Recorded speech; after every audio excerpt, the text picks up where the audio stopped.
Hello दोस्तों, नमस्कार, good evening. स्वागत है आप सभी का। चंद पंक्तियों से आज की क्लास को शुरू करता हूं, फिर अपने सीधे कंटेंट पर चलते हैं कि वक्त नूर को बेनूर बना देता है। वक्त नूर को बेनूर बना देता है। वक्त फकीर को हुजूर बना देता है। वक्त की कदर करे बंदे, कि वक्त नूर को भी बेनूर बना देता है। वक्त फकीर को हुजूर बना देता है। वक्त की कदर करे बंदे, वक्त कोयले को कोहिनूर बना देता है।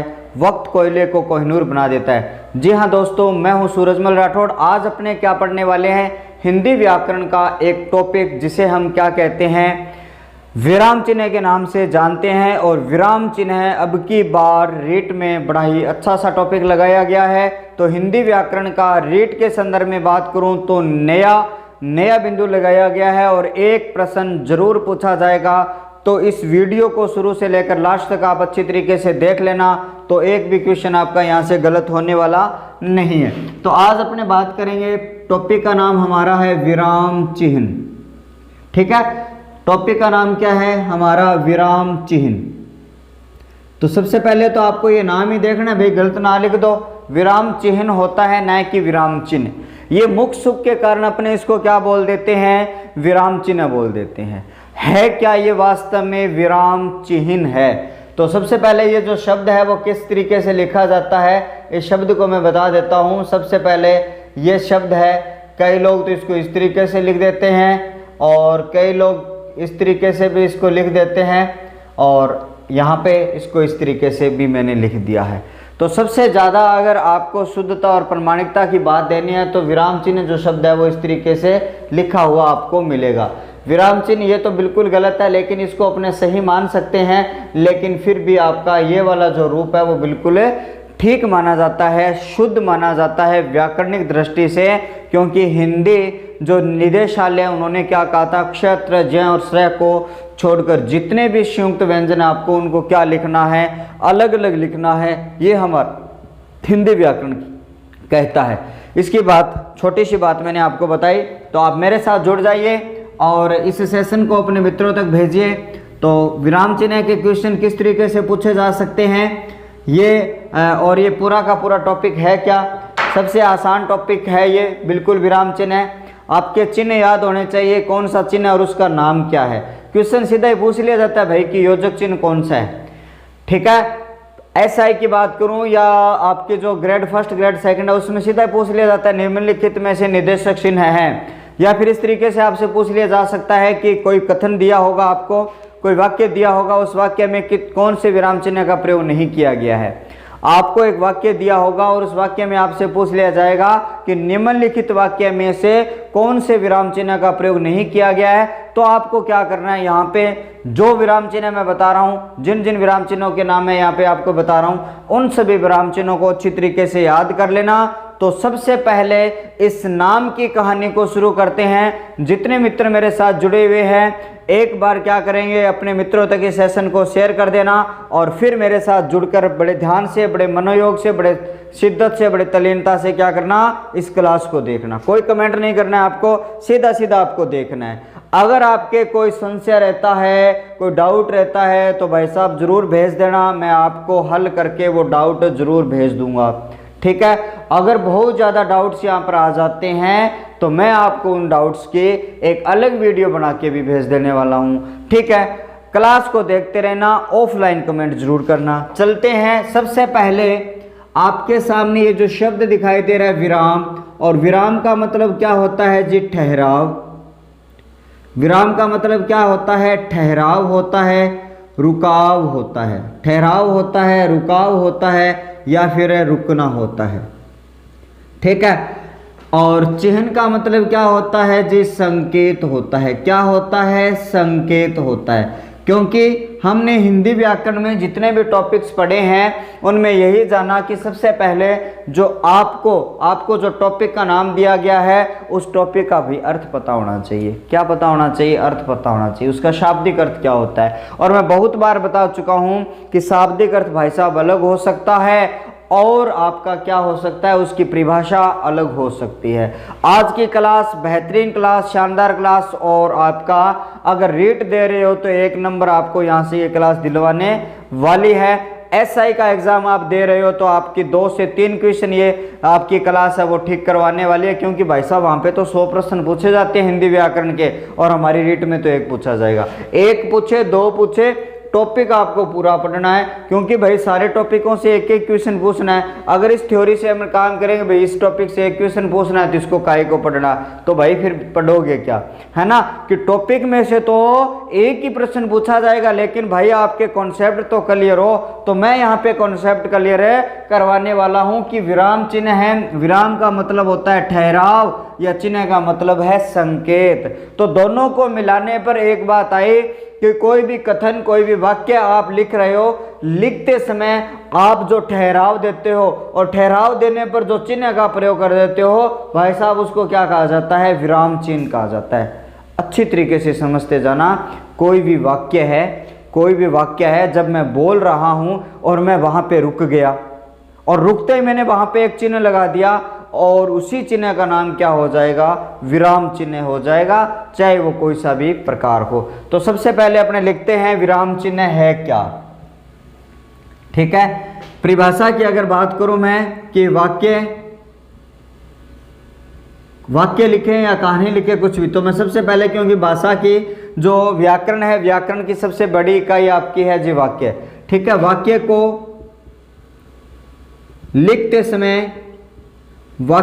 लिखते समय जिस स्थान पर रुका जाता है उसी स्थान पर रुकते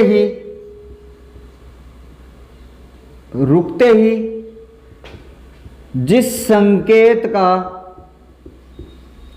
जिस चिन्ह का प्रयोग किया जाता है या प्रयोग कर दिया जाए तो उसे क्या कहते हैं, तो उसे ही विराम चिन्ह कहा जाता है। उसे ही क्या कहा जाता है, विराम चिन्ह कहा जाता है। उदाहरण से बात क्लियर हो जाएगी। उसे ही विराम चिन्ह कहते हैं।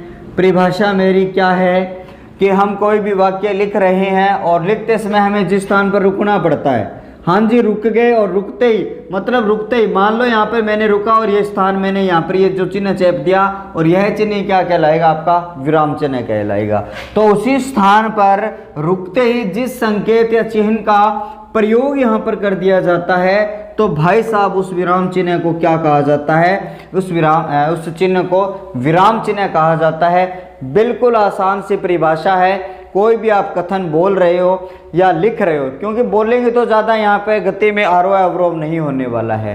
ठीक है, गति में उतार चढ़ाव नहीं होने वाला है, आप नहीं रुकने वाले हो। लेकिन जब आप वाक्य को लिख रहे हो और आपको 100% शुद्ध लिखना है वाक्य को, तो वाक्य को भाई लिखते समय आप जहां पर रुक रहे हो, मैंने लाइन लिखी कि वाक्य को लिखते समय जिस स्थान पर रुका जाता है, और यहाँ पे मैं रुका, थोड़ा सा रुकते ही मैंने यहाँ पे चिन्ह लगा दिया, तो यह चिन्ह क्या कहलाया, यह चिन्ह ही तो विराम चिन्ह कहलाया। तो यह चिन्ह ही क्या कहलाया, आपका विराम चिन्ह कहलाया। ये चिन्ह का नाम क्या है, अभी नाम अपने इनको पढ़ने वाले हैं। आगे देखिए, उसी स्थान पर रुकते ही जिस संकेत या चिन्ह का प्रयोग कर दिया जाए, फिर मैं यहाँ पर रुक गया और उसे विराम चिन्ह कहते हैं। मैंने यहाँ पर भी एक चिन्ह लगा दिया।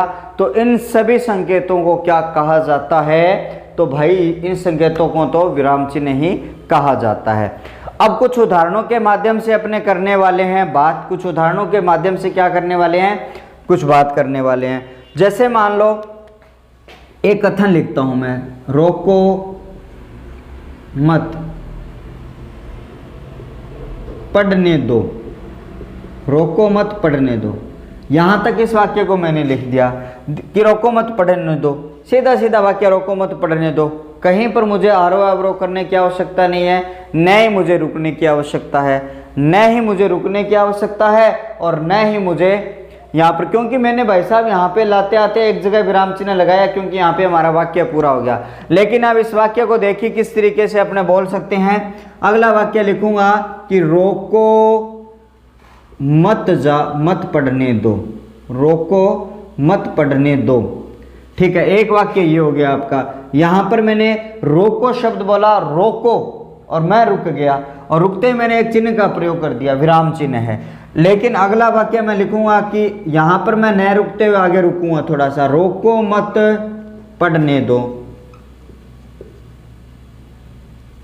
देखिए विराम चिन्ह क्या करता है हमारी भाषा में, ये बात आप इसी उदाहरण से अच्छी तरीके से समझ सकते हो। मैंने कहा इसमें मैंने एक ही जगह विराम चिन्ह लगाया है, ये वाला, ठीक है, इसे भी विराम चिन्ह कहते हैं, संकेत है ये आपका, ठीक है। यहाँ पर विराम चिन्ह लगाया, पूरा कथन लिख दिया मैंने। लेकिन मैंने इस वाक्य को बोला कि रोको, और यहाँ पे विराम चिन्ह लगा दिया, मत पढ़ने दो। अब देखिए इस वाक्य का अर्थ क्या हुआ कि कोई पढ़ रहा है उसको रोको मत पढ़ने दो। लेकिन अगली लाइन में मैंने क्या कहा, रोको मत। अब रोको मत को एक साथ पढ़ा और यहाँ पे मैं रुक गया, एक चिन्ह लगा दिया, विराम चिन्ह है, और पढ़ने दो। अब देखिए दोनों का अर्थ है ना उल्टा हो गया, विपरीत हो गया। तो आपका क्या करता है, विराम चिन्ह है वाक्य में क्या करता है भी, अर्थ को भी आगे पीछे कर देता है, अर्थ का अनर्थ कर देता है, यानी अर्थ को उल्टा कर देता है। ये बात आपको यहाँ पर ध्यान रखनी है। जो विराम चिन्ह होते हैं उनसे क्या हो जाता है, अर्थ भी बदल जाता है। तो भाई आपको क्या करना है, अर्थ सही सही रहे तो आपको सही सही वाला क्या करना है, विराम चिन्ह है यहाँ पे प्रयोग करना है। देखिए एक वाक्य और लिखता हूं मैं, ठीक है, एक वाक्य मैं यहाँ पर और लिख देता हूं, रोको मत जाने दो, क्योंकि ये वाक्य तो आप शुरू से पढ़ते आ रहे हो। रोको मत जाने दो, रोको मत जाने दो, ऐसे पढ़ दिया मैंने, ठीक है। लेकिन क्या करते हैं अगली लाइन में मैंने लिखा कि रोको मत जाने दो। देखो जी कोई जा रहा है कि उसको रोको मत जाने दो, क्योंकि यहाँ पे मैंने विराम लगाया, और विराम लगाते ही यहाँ पर हमें पढ़ना पड़ेगा जी रोको मत जाने दो, ठीक है जी। अगली लाइन में मैं क्या कह दूंगा, रोको मत जाने दो, रोको मत जाने दो। ये वाला जो वाक्य है, अब देखिए कि यहाँ पे रोको मत जाने दो। इस तरीके से विराम चिन्ह का प्रयोग भी आपको सही ढंग से करना है। जहाँ पर आवश्यकता आए आपको उन्हीं आवश्यकताओं को ध्यान में रखते हुए विराम चिन्ह का प्रयोग यहाँ पर आपका किया जाता है, ठीक है। तो आपको अच्छी लग रही है क्लास तो आप अपने मित्रों तक बेझिझक शेयर कर सकते हो। अगर आपके समझ में आ रही है तो बिल्कुल शेयर करना, क्योंकि आपके जब समझ में आ रही है तो औरों की भी समझ में आएगी। अभी तक मैंने इतनी बात बताई है कि विराम है वो ठहराव है, और संकेत है आपका चिन्ह है वो क्या है, एक संकेत है। वाक्य को लिखते समय जहाँ पर हम विराम देते हैं, ठहराव देते हैं, उस ठहराव पर आप ठमते ही क्या लगा देते हो, कोई भी चिन्ह का प्रयोग कर देते हो, तो वह चिन्ह क्या कहलाता है, विराम चिन्ह कहलाता है। दो उदाहरणों के माध्यम से हमने बात की। अब हिंदी व्याकरण में कौन कौन से चिन्ह प्रचलित हैं, उन चिन्हों की बात मैं यहाँ पर आपके साथ करने वाला हूँ। सबसे पहले मैं चिन्ह का नाम लिखूंगा, और चिन्ह का नाम लिखते हुए उसका जो विराम चिन्ह है उसका बात मैं बताने वाला हूँ। सबसे पहले अपने चिन्हों को लिखते हैं, उसके बाद में एक एक दो लाइन की इनकी डिटेल है, उन डिटेल को भी क्या करते जाएंगे, पढ़ते जाएंगे। सबसे पहले आप क्या करिए, विराम चिन्ह लिखिए। तो ठीक है, तो निम्नलिखित विराम चिन्ह, ये हेडिंग आप डाल सकते हो, निम्नलिखित विराम चिन्ह। बहुत सारे विराम चिन्हों को एक टेबल के माध्यम से समझने वाले हैं अपने। तो देखिए ये भी आपकी एक विराम चिन्ह है, नीचे अंडरलाइन करते हैं, वो भी आपका एक विराम चिन्ह है। सबसे पहले अगर बात करी जाएगी तो सबसे पहले आती है जी आपकी अल्प विराम। सबसे पहले कौन सा आता है आपका, अल्प विराम आता है, ठीक है। इसका विराम चिन्ह कौन सा होता है, ये होता है, जिसको आप क्या कहते हो अंग्रेजी में कोमा कहते हो, ठीक है। दूसरे नंबर पर अगर विराम चिन्ह की बात करूंगा तो आपका आता है जी अर्ध विराम। कौन सा आता है आपका, अर्ध विराम आता है। आपका क्या आता है, अर्ध विराम आता है। और इस अर्ध विराम को देख लीजिए कैसे लिखा जाता है, ये अर्ध विराम इस तरीके से लिखा जाता है ना। ऊपर एक आपने बिंदी लगा दी, उसके नीचे कोमा लगाती, अर्ध विराम है आपका। 3 नंबर पर आता है जी अपूर्ण विराम, अपूर्ण विराम।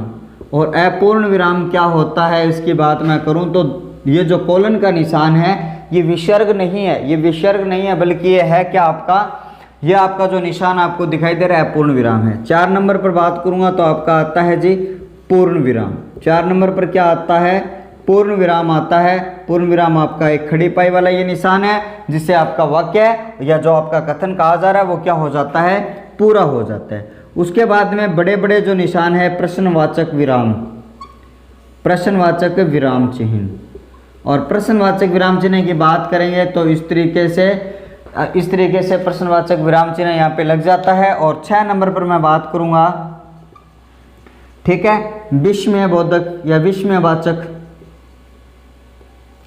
विराम, ठीक है। विस्मयवाचक विराम की बात करूंगा तो खड़ी पाई के नीचे यानी पूर्ण विराम के नीचे डंडा लगा दो, ठीक है। कई बार क्या होता है संबोधन विराम, संबोधन विराम की बात करेंगे तो यही होता है आपका। कई बार इसको इसका प्रकार बता दिया जाता है और कई किताबें उनको अलग प्रकार से, क्योंकि मैं आपको विराम चिन्ह की काउंटिंग नहीं बता रहा हूं, केवल और केवल विराम चिन्ह उनके नाम और विराम चिन्ह का जो संकेत है वो मैं बता रहा हूं। तो विस्मयबोधक है जो वाचक है उसमें भी ये खड़ी पाई के नीचे आपका ये बिंदी होती है, और संबोधन में भी खड़ी पाई के नीचे बिंदी होती है, ध्यान रखना। यहाँ पर संबोधन होता है और यहाँ पे अचरज, विस्मय, घृणा, नफरत, शोक, विस्मय, अचरज होता है, अचंबा होता है, ये सारी यहाँ पे चीजें आ जाती है। तो यहाँ पर इसको कोई किताब में 7 नंबर मान लेती है, कोई 8 आपका इसके साथ ही मान लेती है, लेकिन मैंने उसको इसके साथ ही लिखा दिया। विस्मय के बाद में अगर बात करें, आपका जो चिन्ह होता है जिसे अपने कहते हैं योजक चिन्ह, ठीक है, योजक विराम चिन्ह, ठीक है। योजक के साथ साथ में इसका नाम क्या होता है, दूसरा नाम होता है समास चिन्ह, ठीक है। इसका नाम क्या होता है, समास चिन्ह। तो ये होता कौन सा है उसकी बात अपने करें तो ये वाला जो छोटा सा आपका निशान है, इसको हाइफन बोलते हो आप, छोटा सा जो अंग्रेजी में है इसको आप क्या कहते हो, योजक बोलते हो। 8 नंबर पर अगर मैं बात करूंगा तो आपका होता है निर्देशक, निर्देशक विराम चिन्ह, निर्देशक विराम चिन्ह। और इस निर्देशक विराम चिन्ह की बात अपने करें तो ये थोड़ी सी लाइन है वो थोड़ी सी लंबी होती है, ठीक है। उसके बाद में 9 नंबर पर अपने बात करें, निदेशक के बाद में आपका आता है जी विवरण चिन्ह। निदेशक के बाद में कौन सा आता है, निदेशक आपका विवरण विराम चिन्ह। और ये जो निशान आपको लगा हुआ मिल रहा है ये क्या होता है, आपका विवरण निदेश विराम चिन्ह होता है। 10 नंबर पर अगर बात करें अपने, 10 नंबर पर आता है जी आपका हस्पद, ठीक है, हस्पद कह सकते हैं इसको, और आपका विस्मरण कह सकते हैं, और इसको अपने क्या कह सकते हैं, त्रुटिपूर्वक कह सकते हैं, त्रुटिपूर्वक। तो त्रुटिपूर्वक हो गया और विस्मरण हो गया, इन सभी का जो निशान होता है 2 तरीके से इसको पढ़ा जाता है। इसमें क्या चीज़ महत्वपूर्ण रहती है उसकी बाद में बात करने वाला हूँ। 11 नंबर पर बात करेंगे तो आपका आता है जी लोप चिन्ह, लोप विराम चिन्ह। कौन सा आता है, लोप विराम चिन्ह, यानी लोप करने पर, लोप करने पर आपको याद रखने हैं 3 डॉट, 6 डॉट, 9 डॉट आप क्या कर सकते हो, लगा सकते हो। लोप विराम चिन्ह ये होता है। उसके बाद में आगे 12 नंबर पर अगर बात करें अपने, सबसे महत्वपूर्ण जिसका नाम होता है जी उद्धरण चिन्ह, उद्धरण है सीधा, उदाहरण नहीं है, ठीक है, उद्धरण चिन्ह, ठीक है। जिसका दूसरा नाम क्या होता है, अवतरण चिन्ह, और इसका तीसरा नाम क्या होता है, ऊपरी विराम चिन्ह। इसका नाम क्या होता है, ऊपरी विराम चिन्ह, जिसको आप 66699 से भी प्रदर्शित करते हो। इसके 2 प्रकार होते हैं, पहला प्रकार ये होता है और दूसरा प्रकार आपका ये होता है। तो दोनों प्रकार के आपको विराम चिन्ह है वो याद रखने हैं, ठीक है। उसके बाद में अगर बात करें अपने 13 नंबर पर मैं बात करूं तो आपका कौन सा आ जाएगा, उद्धरण चिन्ह के बाद में आपका आ जाएगा कोष्टक। कौन सा आ जाएगा, कोष्टक विराम चिन्ह। तो कोष्टक क्या होता है, आपका कोई भी शब्द का जटिल शब्द है उसका अर्थ स्पष्ट करने के लिए इसी कोष्टक का प्रयोग किया जाता है। कोष्टक 3 तरीके से लिखे जाते हैं, हिंदी में सबसे ज़्यादा यही प्रचलित है, हिंदी में सबसे ज़्यादा आपका यही प्रचलित है।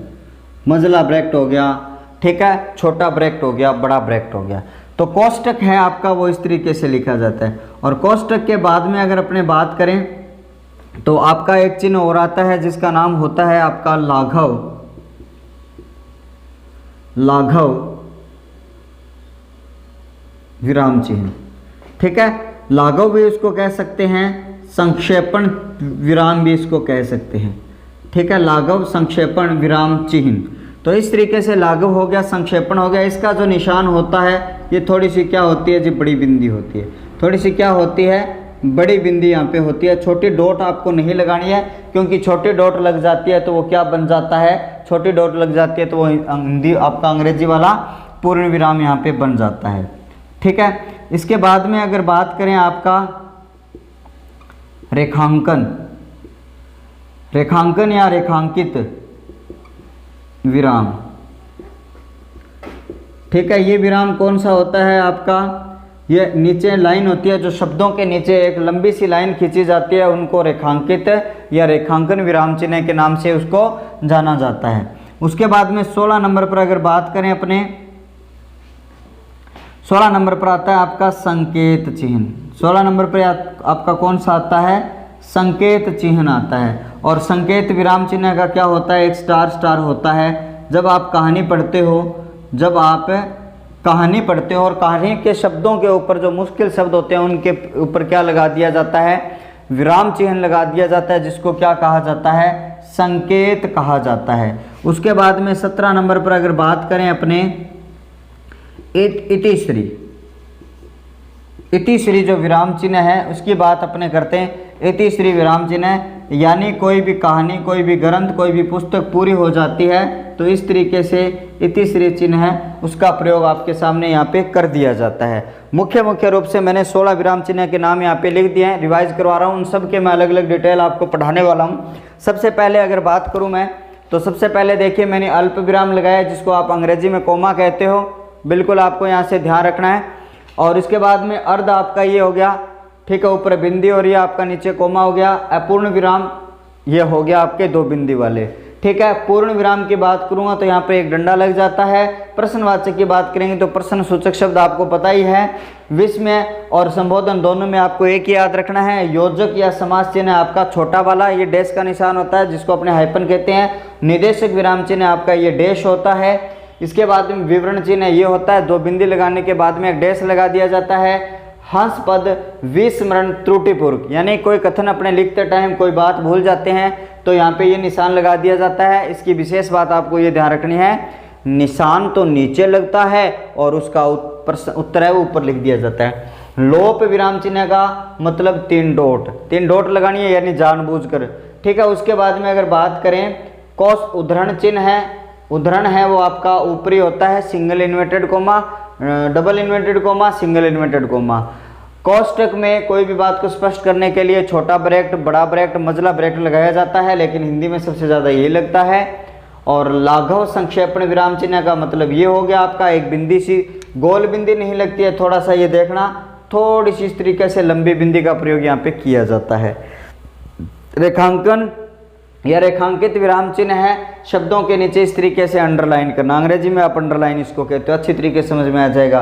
और संकेत चिन्ह की बात करेंगे तो एक स्टार लगा दिया जाता है कोई शब्द के ऊपर, उसका नीचे विवरण दे दिया जाता है। इतिश्री कोई भी आपका टॉपिक, कोई भी किताब, कोई भी ग्रंथ अगर पूरा हो जाता है तो वहाँ भी इतिश्री लगा दिया जाता है। ठीक है, एक चिन्ह और लिख लेते हैं, एक चिन्ह और याद आ गया, कौन से वाला, एक चिन्ह आ गया विकल्प चिन्ह, विकल्प विराम चिन्ह। विकल्प आपने देखा होगा, आप आड़ी रेखा या तिरछी रेखा खींचते हो तो विकल्प विराम चिन्ह के रूप से मान जाती है और इसका मतलब होता है या दोनों में से एक, दोनों में से एक ये होता है। और कौन सा विराम चिन्ह रह गया मैं एक बार देख लेता हूँ, अगर कोई आता है मेरे दिमाग में और याद आता है तो मैं इसको बताता हूँ। कोई रह गया है तो अपने डिटेल में इनको पढ़ लेंगे। ठीक है, एक बार आप इसका स्क्रीनशॉट अच्छी तरीके से ले लेना। अब एक एक विराम चिन्ह के ऊपर मैं एक एक उदाहरण के माध्यम से पूरी की पूरी बात यहाँ पे करने वाला हूँ। कोशिश करूँगा कि एक ही वीडियो में आपके पूरे के पूरे विराम चिन्ह मैं पूरे करवा दूँ, और तसल्ली के साथ आप इस वीडियो को देखना, पूरा भरोसा करना, आपका क्वेश्चन गलत नहीं होने वाला है, न ही मैंने यहाँ पे कोई गलत बात लिखी है। ठीक है, यहाँ पे थोड़ा सा विश्वास आप करना, आपका कोई भी सवाल है गलत होने वाला है नहीं। ठीक है, स्क्रीनशॉट आपने ले लिया होगा। अब मैं एक एक विराम चिन्ह के ऊपर क्या करूँगा, बात यहाँ पे करने वाला हूँ, और उनसे बनने वाले उदाहरण कौन से जगह पर आपके क्या होते हैं, इनका प्रयोग किया जाता है, उनकी बात अपने यहाँ पे भी बात करने वाले हैं, है ना। कर लेते हैं जी बात। तो आगे देखिए अपने बात करेंगे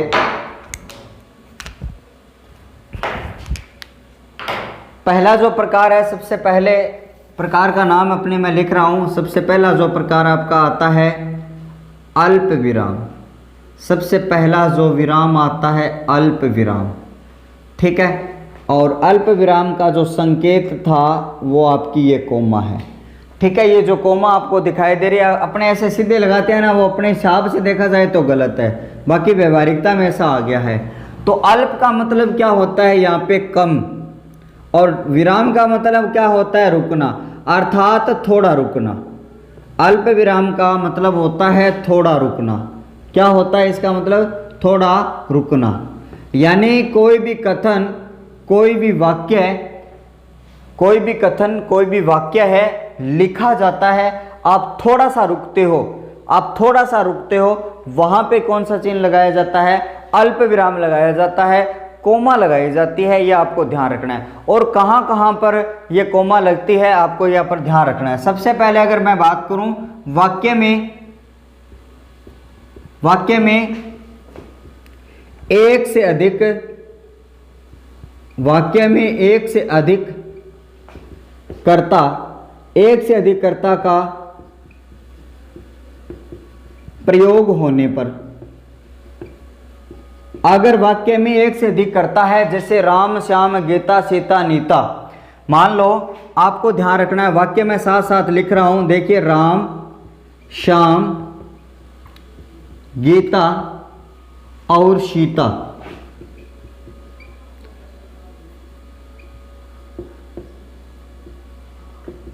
खाना खाते हैं, खाना खाते हैं, ये वाला वाक्य है। ये वाला वाक्य लास्ट में जाके मैंने पूर्ण विराम लगा दिया, लेकिन मुझे यहाँ पे क्या लगाना है? राम श्याम गीता और सीता। मैंने क्या कहा? वाक्य में एक से अधिक कर्ता का प्रयोग होने पर इसका प्रयोग किया जाता है। यहाँ पर पहला कर्ता आ गया, इसके दूसरा कर्ता आ गया। अब आपके जो अंतिम कर्ता होता है उससे पहले कोमा न लगाते हुए आपके संयोजक शब्दों का प्रयोग कर दिया जाता है। तो राम श्याम गीता, और यहाँ पे और शब्द का प्रयोग हो गया खाना खाते हैं। पहली कंडीशन ये थी, दो या दो से अधिक उपवाक्यों को जोड़ने के लिए, उपवाक्यों के बीच में लिख सकते हो, उपवाक्यों के बीच में अल्प विराम का प्रयोग किया जाता है या इसका प्रयोग किया जाता है? अल्प विराम का प्रयोग किया जाता है। अब देखो, आपने पढ़े हैं कि उपवाक्य कौन से होते हैं, आपने पढ़े हैं कि दो या दो से अधिक उपवाक्य। यहाँ पर उपवाक्य क्या होते हैं? मान लेते हैं एक बड़ा सारा वाक्य है, यहाँ से लेकर यहाँ तक एक वाक्य है, हालांकि मैंने शब्दों में अच्छी तरीके से बता रखा है आपको, यहाँ से लेकर एक, यहाँ से लेकर दूसरा, और यहाँ से लेकर ये तीसरा। ये क्या है आपके? ये बड़ा वाला तो आपका एक वाक्य है, यहाँ पे लिख लीजिए वाक्य है। और ये जो छोटे छोटे आपको दिखाई दे रहे हैं, ये छोटे छोटे आपको दिखाई दे रहे हैं, इनको क्या कहेंगे? अपने उपवाक्य कहेंगे। ये छोटे छोटे आपको दिखाई दे रहे हैं, इनको क्या कहेंगे? उपवाक्य कहेंगे।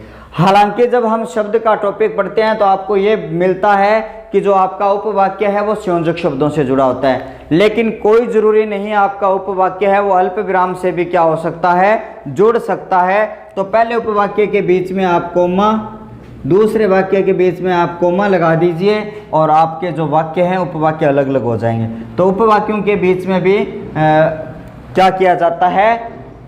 अल्प विराम का प्रयोग किया जाता है। जैसे मान लो एक वाक्य लिखता हूं मैं, श्याम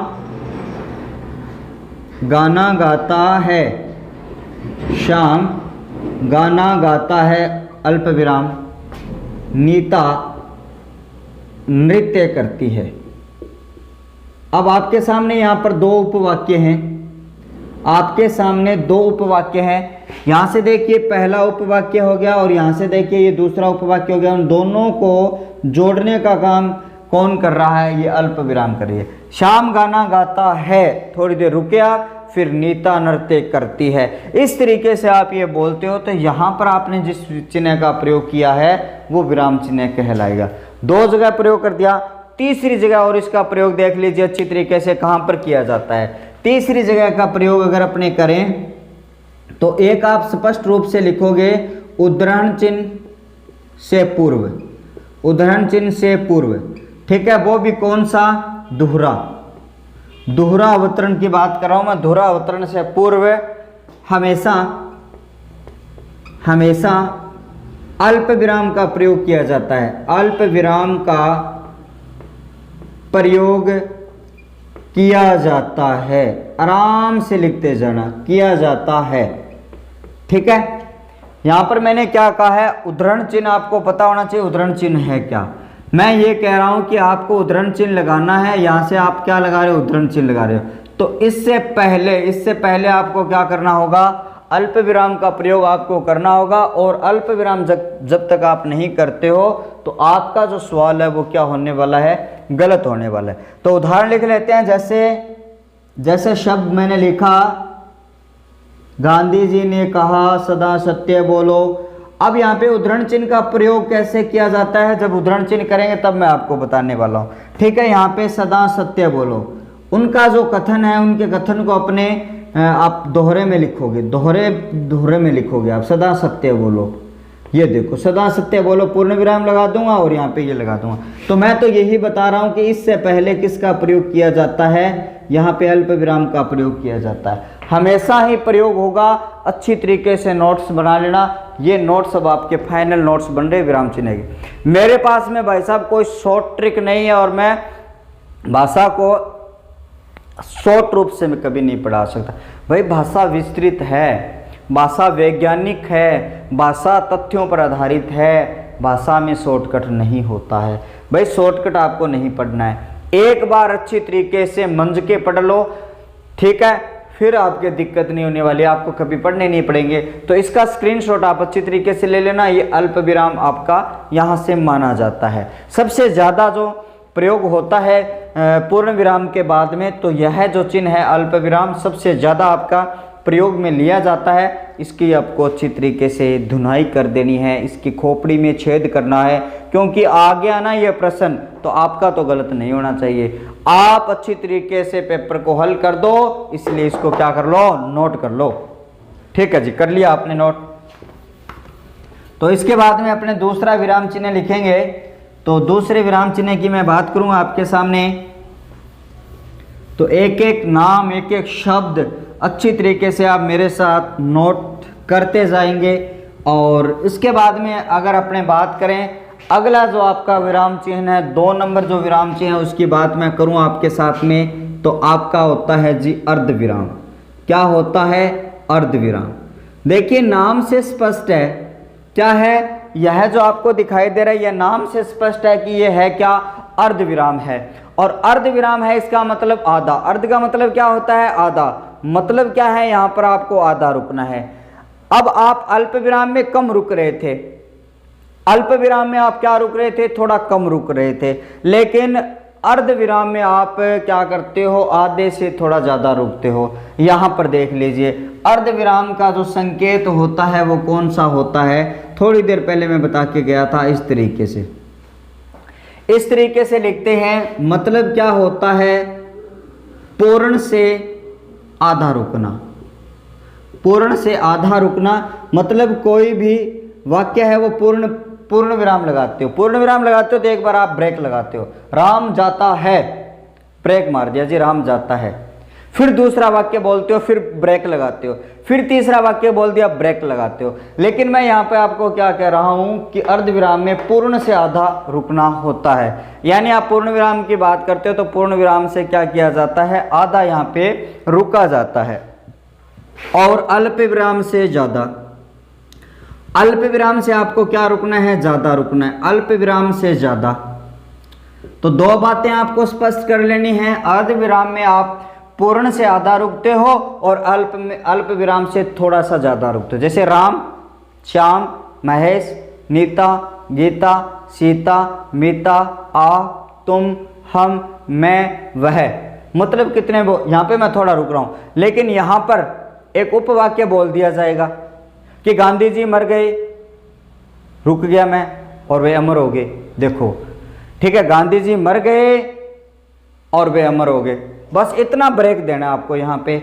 और ये कौन से वाक्यों के स्थान पर होता है प्रयोग, तो आप यहाँ पर सीधा सीधा ये लिख लोगे, विपरीत अर्थ देने वाले। कई बार क्या होता है वाक्य में क्या है, विपरीत अर्थ दिया जाता है, तो विपरीत अर्थ देने वाले, विपरीत अर्थ देने वाले वाक्यों के बीच,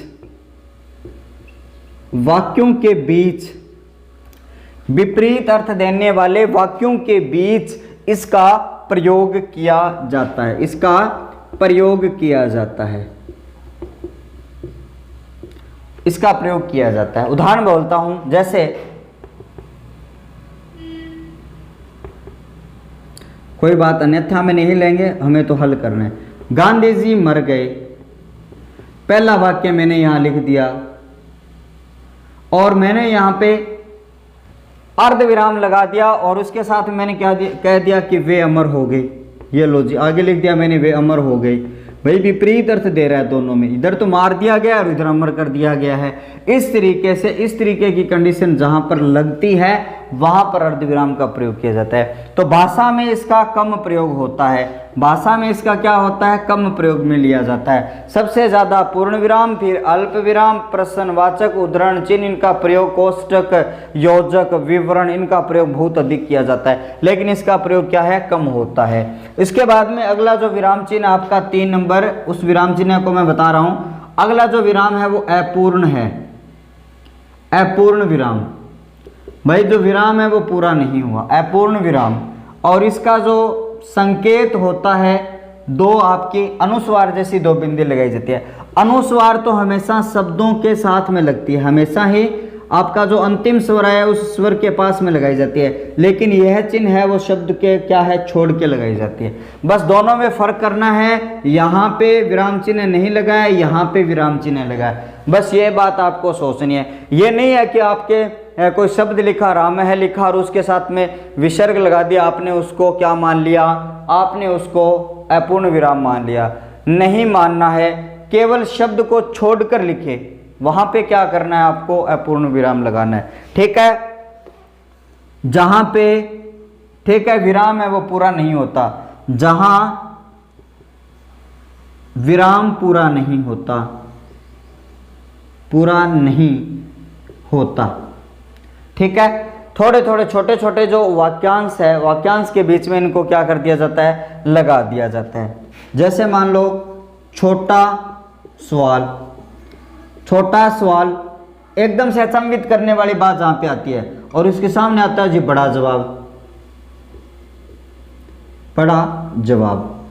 तो इस तरीके के जो आपके छोटे छोटे जो अचंभित करने वाले वाक्यांश होते हैं, उन वाक्यांशों के बीच में आपका ये वाला प्रयोग किया जाता है। तो बहुत ही कम स्थान पर इनका प्रयोग किया जाता है। और नाटक की बात करूं, हिंदी की जो विधा है, नाटक, उपन्यास है, कहानी है, उनमें इनका अधिकतर प्रयोग किया जाता है। ये वाला चिन्ह और ये वाला चिन्ह, ठीक है, ये कहाँ पे सबसे ज़्यादा प्रयोग में लिए जाते हैं, हिंदी की नाटक कहानियों में इनका प्रयोग कहा जाता है, क्योंकि इस तरीके के जो संवाद शैली चलती है वहाँ पर पात्रों का जो विधान चलता है, उन पात्रों के विधान के बीच में इनका प्रयोग है वो कर दिया जाता है। तो आपको ये चीज़ यहाँ पे ध्यान रखनी है। अब तक हमने 3 पूर्ण विराम कर लिए हैं, 3 विराम चिन्ह कर लिए हैं। इसके बाद में अपना चौथा जो विराम चिन्ह है, बिल्कुल आसान और सबसे ज़्यादा प्रयोग में लिया जाने वाला विराम चिन्ह है, उसकी बात मैं आपके साथ करने वाला हूँ।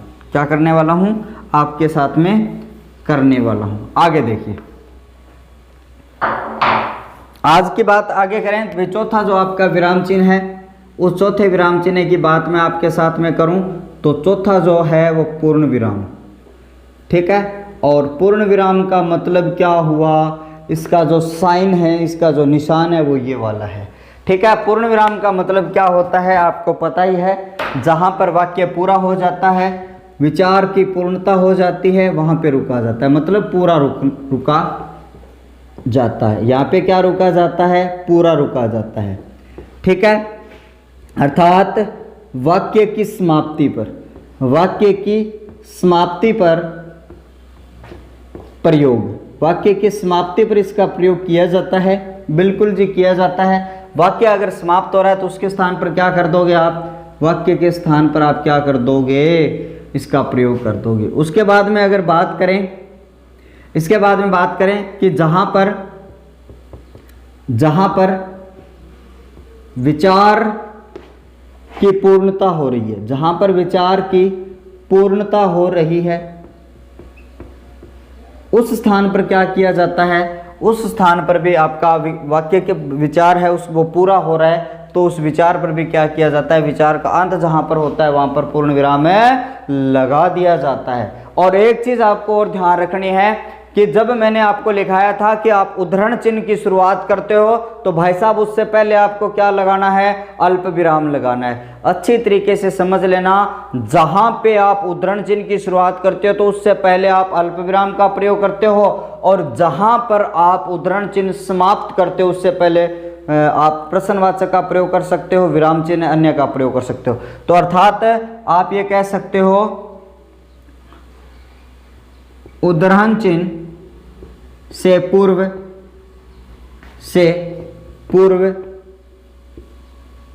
भी इसका प्रयोग किया जाता है, ठीक है, किया जाता है। मैं ये नहीं कह रहा कि हमेशा किया जाता है, ठीक है, लेकिन किया जाता है। अगर पूर्ण विराम लगा रहा है, वो वाक्य पूरा हो रहा है और किसी का वो स्टेटमेंट है, कथन है, हूबहू आप कह रहे हो, तो अगर आप उद्धरण चिन्ह आपको लास्ट में लगाना है, उद्धरण चिन्ह आपको लास्ट में लगाना है, आपको क्या करना है, ये पूर्ण विराम है, इसके बाद में ये लगाना है। अगर आप इस तरीके से लगा देते हो तो ये वाली बात तो गलत हो जाएगी और ये वाली बात क्या हो जाएगी, सही हो जाएगी। तो सीधा सीधा आपको ये ध्यान रखना है कि जहां पर पूरा रुका जाता है वाक्य की समाप्ति पर, और जहां पर विचार की पूर्णता हो रही है उस स्थान पर क्या किया जाता है, उद्धरण चिन्ह से पहले पूर्ण विराम का प्रयोग आपका यहाँ पे कर दिया जाता है, ठीक है। तो उसके बाद में अगर बात करें अपने इसका वाक्य, जैसे मैं पढ़ा रहा हूं, मैं पढ़ा रहा हूं, तो यहां पर जो वाक्य है वो एक है जी, मैं पढ़ा रहा हूं, तो यहां पर हूं लग गया। तो इस तरीके से एक विचार है, एक वाक्य है, वो आपका पूरा हो रहा है, वाक्य का विचार है वो पूरा हो रहा है। तो यहां पे लास्ट में क्या लग जाएगा, आपका पुनर्विचार। आप रीट की परीक्षा दोगे, ठीक है जी, विचार पूरा हो गया, हाँ जी, आप रीट की परीक्षा देने वाले हो। इस तरीके से पूर्ण विराम का प्रयोग है आपका अच्छी तरीके से किया जाता है। उसके बाद में आगे मैं और बात करूं आपके साथ में, पांचवा जो चिन्ह है आपका, फटाफट अब आगे जाके जैसे जैसे आगे बढ़ेंगे छोटे छोटे चिन्ह आने वाले हैं आपके, तो अच्छी तरीके से मेरे साथ साथ आप नोट्स बनाते जाना, ठीक है। आपके नोट्स बढ़िया वाले बन जाएंगे अगर आप मेरे साथ साथ नोट कर रहे हो। तो अगला जो चिन्ह है जिसे अपने क्या कहते हैं, प्रश्न सूचक या प्रश्नवाचक, प्रश्न सूचक या प्रश्नवाचक विराम चिन्ह। तो इसका जो साइन होता है वो कौन सा होता है, इसका साइन होता है जी ये वाला, ठीक है। आपको पता ही है भाई, ये निशान जहां पर लगता है तो वो वाक्य किस तरीके का होता है, प्रश्नवाचक वाक्य आपका माना जाता है। बिल्कुल पता होगा आपको कि ऐसा वाक्य कौन सा माना जाता है, प्रश्नवाचक वाक्य है वो माना जाता है। तो कहाँ प्रयोग में होता है, सीधी सीधी आपको बात एक रखनी है कि जिस वाक्य में प्रश्न का भाव हो, जिस वाक्य में प्रश्न का भाव हो, जिस वाक्य में प्रश्न का भाव हो, भाई प्रश्न का भाव होना चाहिए, जिस प्रश्न में भाव होना चाहिए, ठीक है। और छह जो ककार हैं यानी कै वर्ण से शुरू होने वाले, जो ककार वर्ण से शुरू होने वाले शब्द जो प्रश्न का बोध कराते हैं, जो प्रश्न का क्या करवाते हैं, बोध करवाते हैं, जो प्रश्न का बोध कराते हैं, ठीक है। ये चीज आपको यहाँ पे ध्यान रखनी है, जो प्रश्न का क्या करवाते हैं, बोध करवाते हैं, ठीक है। दूसरी बात आपकी यहाँ पे क्लियर हो जाती है।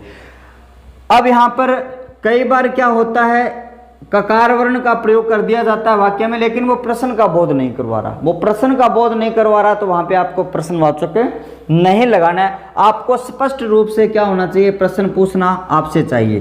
ठीक है, तुम क्या कर रहे हो, यहां पर तो भाई साहब आपका प्रश्न आपसे पूछा जा रहा है, तुम क्या कर रहे हो, वह क्यों नहीं आया, क्यों नहीं आया, ये प्रश्नवाचक सर्वनाम भी था। इसका उत्तर जो आएगा, इसका जो उत्तर आएगा वो एक संज्ञा, इसका एक संज्ञा में उत्तर आएगा और आपका वाक्य है वो पूर्ण विराम में चला जाएगा। इस तरीके से तुम कब घर जाओगे, ऐसे मैं लिखता हूं, तुम कब घर जाओगे। ठीक है, तो इसके आगे मैं अंत में क्या लगा देता हूं, प्रश्नवाचक निशान है वो लगा देता हूं। ये जो वाला ककार वर्ण है, इससे हमें क्या हो रहा है, प्रश्न का बोध हो रहा है, इस कारण से यहाँ पे क्या लगा दिया जाएगा, प्रश्नवाचक का प्रयोग यहाँ पे कर दिया जाएगा। पांचवा जो चिन्ह है आपका छोड़ दे खुला। ठीक है, प्रश्नवाचक है वो प्रश्नवाचक बोध, और आपका जो ये वाला जो निशान है आपको देख लेना है। यानी किसी वाक्य में क्या कर दिया जाएगा, आपको 2 या 3 या 4 एक से अधिक प्रश्नवाचक चिन्हों का विराम चिन्हों का प्रयोग कर दिया जाएगा, और आपसे उदाहरण ये पूछ लिया जाएगा कि निम्नलिखित वाक्य में से कौन सा विराम चिन्ह का प्रयोग नहीं किया गया है। तो आपको आराम से जो मैंने प्रकार बताए हैं, 20 लगभग 20 मैंने विराम चिन्ह बता दिए हैं, उनको अच्छी तरीके से समझ लेना। 6 नंबर पर मैं बात करूं, सबसे महत्वपूर्ण आपका 6 नंबर आता है। ठीक है, 6 नंबर को मैं ऊपर लिखूंगा, पहले आप इसको नोट कर लेना। ठीक है, 6 नंबर की बात अपने करेंगे, शेयर डालिए में। ठीक है, 6 नंबर की बात करेंगे अपने।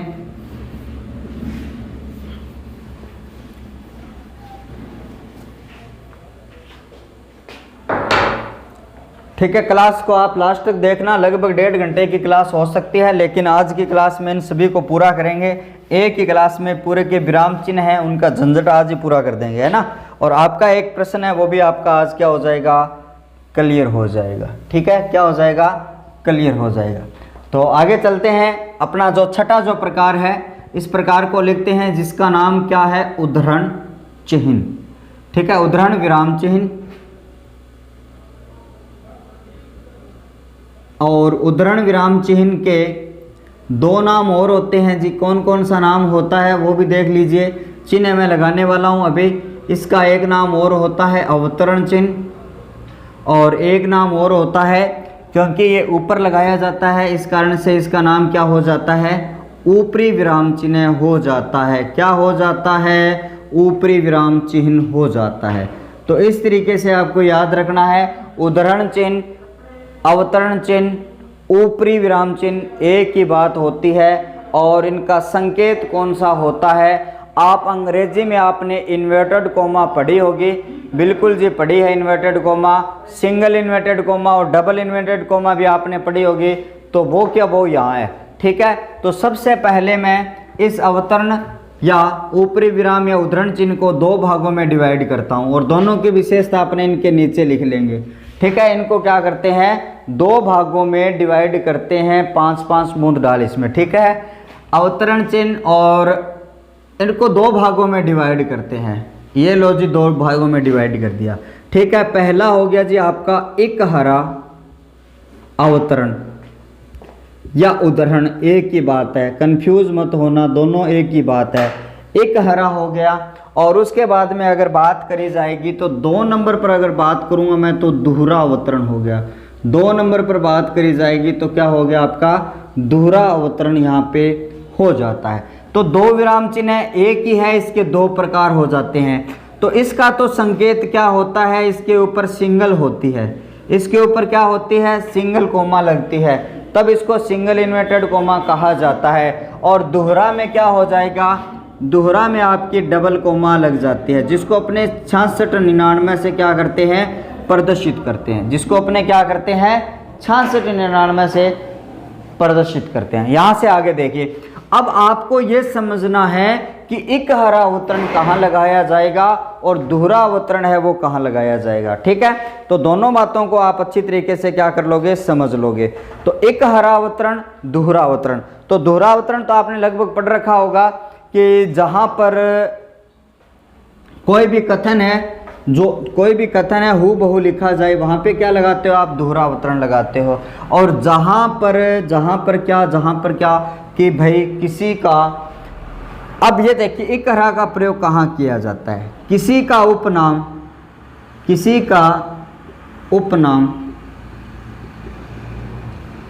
ठीक है, किसी की उपाधियां, उपनाम लिखने हैं आपको, उपाधियां लिखना है, कोई भी पुस्तक का नाम लिखना है, पुस्तक का नाम, कोई ग्रंथ का नाम, कोई कहानी गद्य विधाओं के नाम, कहानी नाटक सह सिमरन सारे आगे भी इसमें, ठीक है, गद्य विधा का नाम। अगर कोई व्यक्ति है, कोई भी लेखक है, प्रसिद्ध है, उनका जो उपनाम आता है उस उपनामों को सिंगल कोमा में लिखा जाता है, इनकी उपाधियों को सिंगल कोमा में लिखा जाता है, इनकी पुस्तकों के नाम सिंगल कोमा में लिखा जाता है, हिंदी की गद्य पद्य कहानियों के नाम सिंगल कोमा में लिखा जाता है। कहानी का जो शीर्षक होता है, शीर्षक को भी आप किस में लिखते हो? सिंगल कोमा में लिखते हो। शीर्षक लिख दिया, और उसके बाद में जो मोरल आती है, जो शिक्षा आती है, उसको भी क्या लिखते हो आप? सिंगल कोमा में लिखते हो। उसको किस में लिखते हो? सिंगल कोमा में आप उसको क्या करते जाते हो? लिखते जाते हो। ठीक है, अब आपको ये चीज़ मानिए कि आप शीर्षक है, पुस्तक का नाम है, गद्य विधा का नाम है, किसी व्यक्ति का नाम है, या किसी प्रसिद्ध विद्वान लेखक का उपनाम है, उनकी उपाधियां हैं, सब क्या करते हो? सिंगल कोमा में लिखते हो। और आप कोई टॉपिक पढ़ रहे हो, कोई प्रकरण पढ़ रहे हो, और उसकी आप परिभाषा लिखते हो, और परिभाषा लिखते टाइम आप क्या करते हो? लास्ट में कहते हो ना कि उसे क्रिया कहते हैं, उसे संज्ञा कहते हैं, उसे सर्वनाम कहते हैं। तो वहाँ पर जो आप सर्वनाम शब्द का प्रयोग कर रहे हो, तो वहाँ पर भी आप क्या कर सकते हो? सिंगल इन्वर्टेड कोमा का प्रयोग है वो अच्छी तरीके से कर सकते हो। उसके बाद में अगर बात करेंगे अपने जो आपकी दोहरावतरण चिन्ह है, दोहरावतरण चिन्ह है, उसका प्रयोग अपने कहाँ करेंगे? देखिए दूसरा अवतरण चिन्ह है वो कहाँ लगता है, इनके उदाहरण भी मैं आपको बताऊंगा। दोहरावतरण चिन्ह का प्रयोग कहाँ लिखा जाता है? एक ही जगह स्थान पर, यानी किसी प्रसिद्ध व्यक्ति है, कोई प्रसिद्ध लेखक है, या कोई प्रसिद्ध विद्वान है, कोई प्रसिद्ध विद्वान है, उनके जो कथन लिखे जाते हैं उन कथनों को हूबहू लिखना, जैसा उन्होंने उस टाइम लिखा था उसी टाइम में उनको लिखना आपका दोहरावतरण माना जाता है। जिस तरीके से मान लो कोई हिंदी का कोई प्रसिद्ध लेखक है, ठीक है, कोई प्रसिद्ध व्यक्ति है, जैसे गांधी जी है, और उसके बारे में जैसे बात करें स्वामी विवेकानंद है, स्वामी परमहंस है, डॉक्टर भीमराव अंबेडकर है, तो उनके जो उस टाइम कथन कहे गए थे और आज हमें इनका प्रयोग भाषा में करना है, तो हमें क्या करना पड़ेगा? उसके बीच में आपको क्या लगाना पड़ेगा? दोहरावतरण चिन्ह है, प्रयोग करके उस कथन को लिखना पड़ेगा। ठीक है, अभी कथन लिखूंगा। सबसे पहले इधर मैं लिखता हूं, जैसे आपने हिंदी में एक नाम सुना होगा, सूर्यकांत त्रिपाठी निराला। ठीक है, उनका नाम तो क्या था? सूर्यकांत त्रिपाठी, और निराला उनकी उपाधि थी। निराला उनकी क्या थी? उपाधि थी। तो इस उपाधि का क्या नाम लिखा जाता है? आप सिंगल इन्वर्टेड कोमा में लिख सकते हो। ठीक है, उसके बाद में यहाँ लिख रहा हूँ, जैसे आप तुलसीदास की बात करते हो, तुलसीदास, और तुलसीदास के आगे मैं क्या लगा दूंगा? यहाँ पे अर्ध आपका विराम लगा के आगे लिख देता हूँ, उनकी जो पुस्तक का नाम है वो रामचरितमानस है। क्या है उसकी पुस्तक का नाम? रामचरितमानस है। तो इसको भी अपने क्या लिखते हैं? सिंगल कोमा में लिखते हैं। जैसे प्रेमचंद की पुस्तक का नाम लिखना है आपको, जैसे उपन्यास लिखना है गोदान, तो गोदान भी अपने क्या कर देंगे? यहाँ पर इस तरीके से लिख देंगे। उसके बाद में जैसे मैं लास्ट में कहता हूँ कि जैसे उसे सर्वनाम कहते हैं, उसे सर्वनाम कहते हैं। अगर ये हमें ये लिखना है तो आपका ये जो सर्वनाम शब्द है उसके ऊपर क्या लगाया जाता है? आपका सिंगल यानी एक हरा अवतरण चिन्ह या विराम चिन्ह लगाया जाता है। इस तरीके से आपको याद रखना है। यहाँ पर मैंने बताया था आपको ये भी चीज़ याद रखनी है, जब इसका प्रयोग किया जाता है तो उससे पहले हमेशा क्या आती है? कोमा आती है। तो यहाँ पर वाक्य लिख रहा हूँ, जैसे गांधी जी ने कहा, कोमा लगाते हुए, सदा सत्य बोलो आलो जी। यहाँ पर हमने उनके कथन को हूबहू लिखा, और हूबहू अपनी भाषा में प्रयोग कर रहे हैं, तो आपको क्या करना पड़ेगा? डबल इन्वर्टेड कोमा दोहरावतरण में आपको लिखना पड़ेगा। अच्छी तरीके से ये बात आपके समझ में आई होगी। आशा करता हूँ कि आपके सामने ये जो स्क्रीन दिख रही है वो आपकी उद्धरण चिन्ह की स्क्रीन है, अच्छी तरीके से आपके समझ में आई होगी, अच्छी तरीके से नोट करेंगे। उसके बाद में मैं आपको अगला जो विराम चिन्ह है उस विराम चिन्ह के बारे में आपको मैं बताने वाला हूँ। ठीक है, अगला जो चिन्ह है आपका वो है आपका विस्मयादि बोधक चिन्ह। ठीक है, एक विराम चिन्ह और याद आ गया मेरे, जिसको अपने समता सूचक, तुल्यता सूचक कहते हैं, लास्ट में मैं उसको बता दूंगा। ठीक है, तो आगे अपने बात करेंगे तो अगला जो हमारा 7वां विराम चिन्ह है जिसका नाम है जी विस्मय। ठीक है, विस्मय जो विराम चिन्ह है वो कहाँ पे लगता है, या विस्मय बोधक विराम चिन्ह की बात करें कहाँ कहाँ लग सकता है उसकी बात अपने करेंगे। विस्मय बोधक विराम चिन्ह, तो विस्मय बोधक विराम चिन्ह का जो सबसे पहला जो संकेत है वो यही है। ठीक है, कथन आपको देखते ही पता चल रहा है कि वाक्य में क्या मिलेगा, आपको विस्मय मिलेगा, घृणा मिलेगी, नफरत मिलेगी, शोक मिलेगा, करुणा मिलेगी, आश्चर्य मिलेगा, स्तब्ध मिलेगा। तो इस तरीके से के जो कथन कहे जाते हैं कि हाय, और हाय जैसे बोला जाएगा तो एकदम से विस्मय हो जाता है। जैसे ही हाय बोला, नीचे आपने विस्मयादि बोधक लगा दिया, ये क्या हो गया, ये क्या हो गया। ठीक है, हाय ये क्या हो। अब देखिए, सबसे पहले मैं आपको बता देता हूं, कुछ विद्वानों ने संबोधन को इसी के अंतर्गत रखा और कुछ ने क्या कह दिया, भी संबोधन एक अलग प्रकार है। तो बता देता हूं, संबोधन का भी क्या होता है, यही चिन्ह होता है, याद रखना है। ठीक है, यहां पर तो किसी को संबोधन किया जाए। ठीक है, मैं एक बार संबोधन का बता देता हूं, जिसको संबोधन किया जाए, जिसको संबोधन किया जाए वहां पर आपका कौन सा लगता है, जिसको संबोधन किया जाए वहां पर आपका ये लग जाता है किया जाए, तो वहां पर आपका ये संबोधन लग जाता है। जैसे मैं कहता हूं, अरे आप इधर आओ, आप इधर आओ, मैंने यहां पर लगाया और लास्ट में आपका जो कथन है वो पूरा हो रहा है। ठीक है, विस्मयादि की बात करेंगे तो ये नहीं है कि विस्मयादि एक वाक्य में एक किया आएगा। ठीक है, उसके बाद में कहते हैं अरे गोपाल, गोपाल चाय पियो। ठीक है, ये लिख दिया मैंने, तो यहां पर सीधा सीधा उसको क्या किया जा रहा है, संबोधन किया जा रहा है। तो इस तरीके से जहां पर संबोधन मिलता है वहां पर संबोधन का प्रयोग किया जाता है। तो आपको ये चीज ध्यान रखनी है, अगर ऑप्शन में संबोधन हो इस तरीके के वाक्यों में तो आपको संबोधन करना है। अगर संबोधन वहां पे नहीं है, विस्मयादि बोधक है, तो आप उसको किस में डाल दोगे, विस्मयादि में डाल दोगे। अब देखिए इसकी कंडीशन क्या लगती है, जहां पर आपको घृणा मिले, ठीक है, जहां पर आपको शोक मिले, विस्मय, आश्चर्य,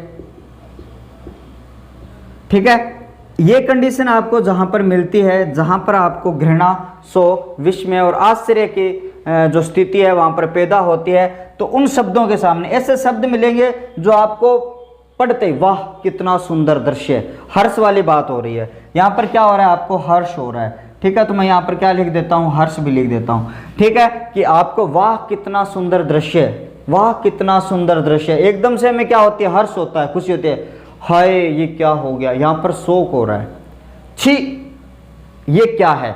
तो इस तरीके से वहां पर क्या हो जाती है, आपको घृणा हो जाती है। तो ऐसे वाक्यों में क्या किया जाता है, जो शब्द होता है, ये जो शब्द होते हैं आपके विस्मय बोधी शब्द होते हैं, वहां पर उनके साथ में क्या लगा दिया जाता है, ये लगा दिया जाता है। ठीक है, कई बार पूरा का पूरा वाक्य, कई बार पूरा वाक्य है, ठीक है, इन सब का काम करे, शोक, घृणा, विस्मय का काम करे तो वहां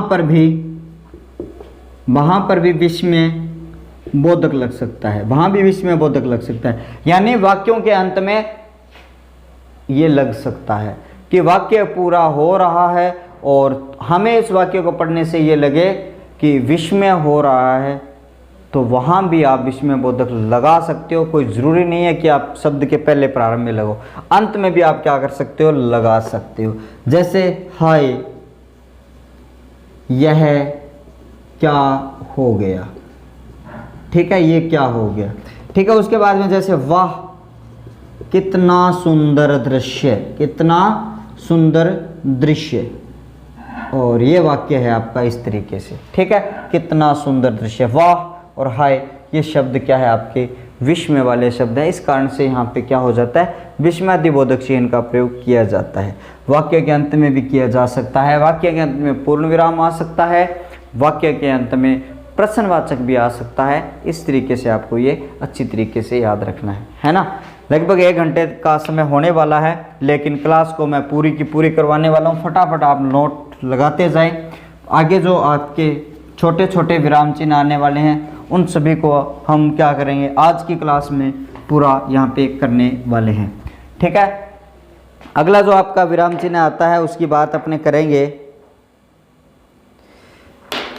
अगला जो विराम चिन्ह आता है 8 नंबर पर, उसकी बात करेंगे योजक।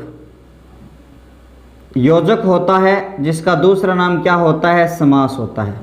ठीक है, योजक और समास, चिन्ह उसको कहते हैं, समास या योजक। ठीक है, तो इसका जो चिन्ह होता है वो ये छोटा वाला होता है, जिसको अपने हाइपन के नाम से जानते हैं।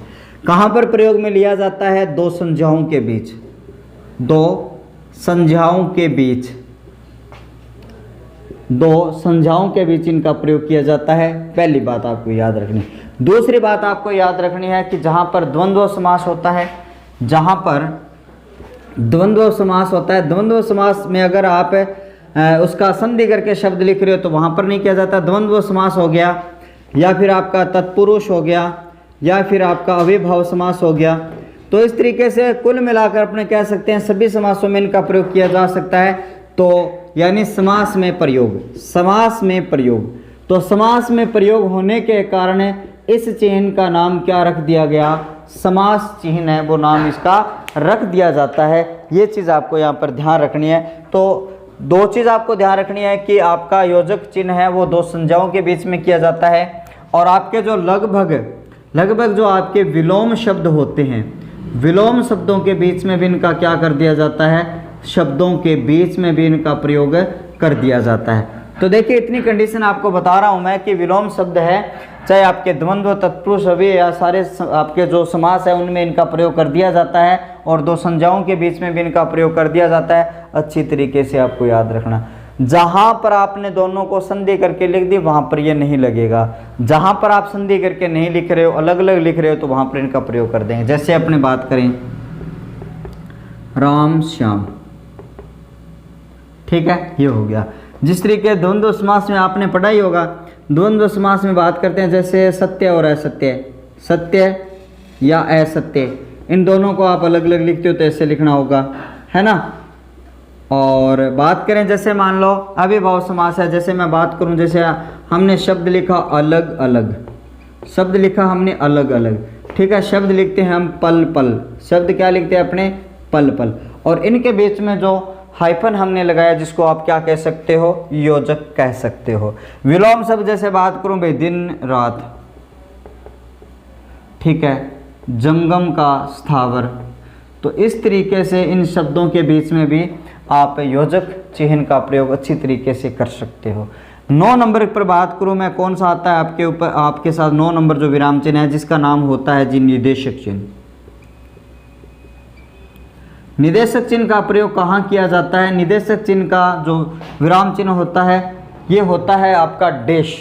अंग्रेजी में इसको डैश कहा जाता है। डैश छोटे वाला नहीं होता, डैश आपका ये होता है। आपको पता है भी ये किन शब्दों के साथ में प्रयोग में लिया जाता है, थोड़ा सा बड़ा, यानी कोई भी वाक्य या शब्द को या कथन को स्पष्ट करने के लिए, कथन या फिर अपने कह सकते हैं वाक्य या शब्द को स्पष्ट करने के लिए प्रयोग में लिया जाता है, ठीक है। कोई कथन है, कोई वाक्य है, कोई शब्द है, उसको स्पष्ट करने के लिए आपका निदेशक चिन्ह है उसका प्रयोग बिल्कुल किया जाता है, अच्छी तरीके से किया जाता है। ये चीज़ आपको यहाँ पे ध्यान रखनी है। और उसके अलावा जैसे आप लिखते हो कि जैसे, ठीक है, उसके आगे लिख देते हैं, जैसे आप लिखते हो जी उदाहरण, तो उनके आगे भी आप क्या कर देते हो, ये शब्द लगा देते हो, ठीक है। क्या लगा देते हो आप, इन शब्दों का प्रयोग, इससे हाइफन का प्रयोग आप कर सकते हो, ठीक है। उसके साथ साथ में आप क्या करते हो, नीचे लाइन यहाँ पे आ रही है, कहानी और नाटक के जो संवाद है, पात्र है, कहानी और जो नाटक के पात्र हैं, इन पात्रों के आगे, पात्रों के पीछे या आगे,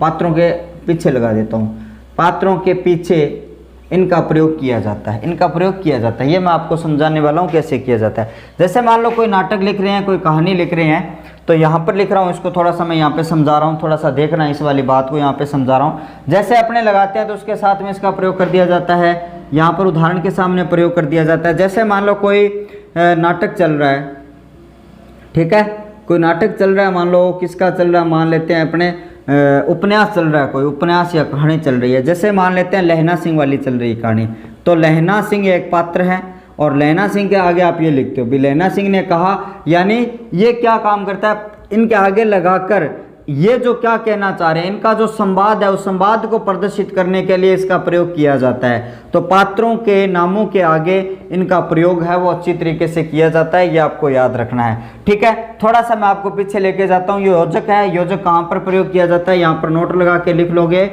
आपके वाचक शब्द है सा, सी और से पहले हमेशा इनका प्रयोग किया जाता है। वेरी इंपॉर्टेंट है, ये याद कर लेना। सा, सी, से पहले आपका जो विराम चिन्ह है इनका प्रयोग यहाँ पर आपका किया जाता है, ठीक है। यहाँ तक आपके समझ में आ गई होगी। 9 विराम चिन्ह हमने कर लिए हैं, लगभग इतने ही विराम चिन्ह और बच जाते हैं और लगभग अपने आधे घंटे में ये क्लास है वो आपकी पूरी भी करने वाले हैं, ठीक है। आगे देखिए, उदाहरण मैंने यहाँ पर लिख दिया, ये उदाहरण है, जैसे लगा के आगे लगा देते हो, उदाहरण लगा के आप आगे लगा देते हो। अब 10 नंबर की बात करेंगे।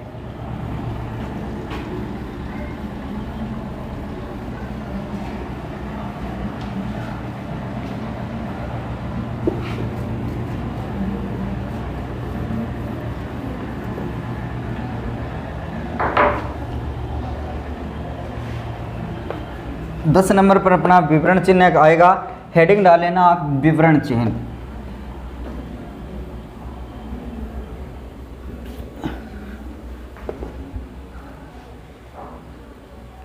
दस नंबर पर बात करेंगे विवरण चिन्ह,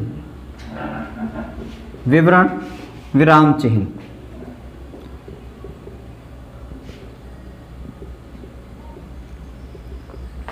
और इसका संकेत क्या होता है, ये होता है, ठीक है। ये चिन्ह तो आपको समझ में आ ही गया होगा। जब मैंने ये क्लास शुरू की थी जब से मैं इस विवरण चिन्ह का प्रयोग यहाँ पर कर रहा हूँ, ठीक है। तो सीधा सीधा आप ये लिख सकते हो, कथन में या वाक्य में किसी शब्द का, किसी संज्ञा का विवरण करने के लिए, किसी का विवरण देने के लिए इसका प्रयोग किया जाता है, इसका प्रयोग किया जाता है, इसका प्रयोग किया जाता है। ये बिल्कुल आपको याद रखनी है। कोई कथन है, उसमें आपको किसी का विवरण देना है, उसमें आपको क्या करना है, किसी का विवरण देना है।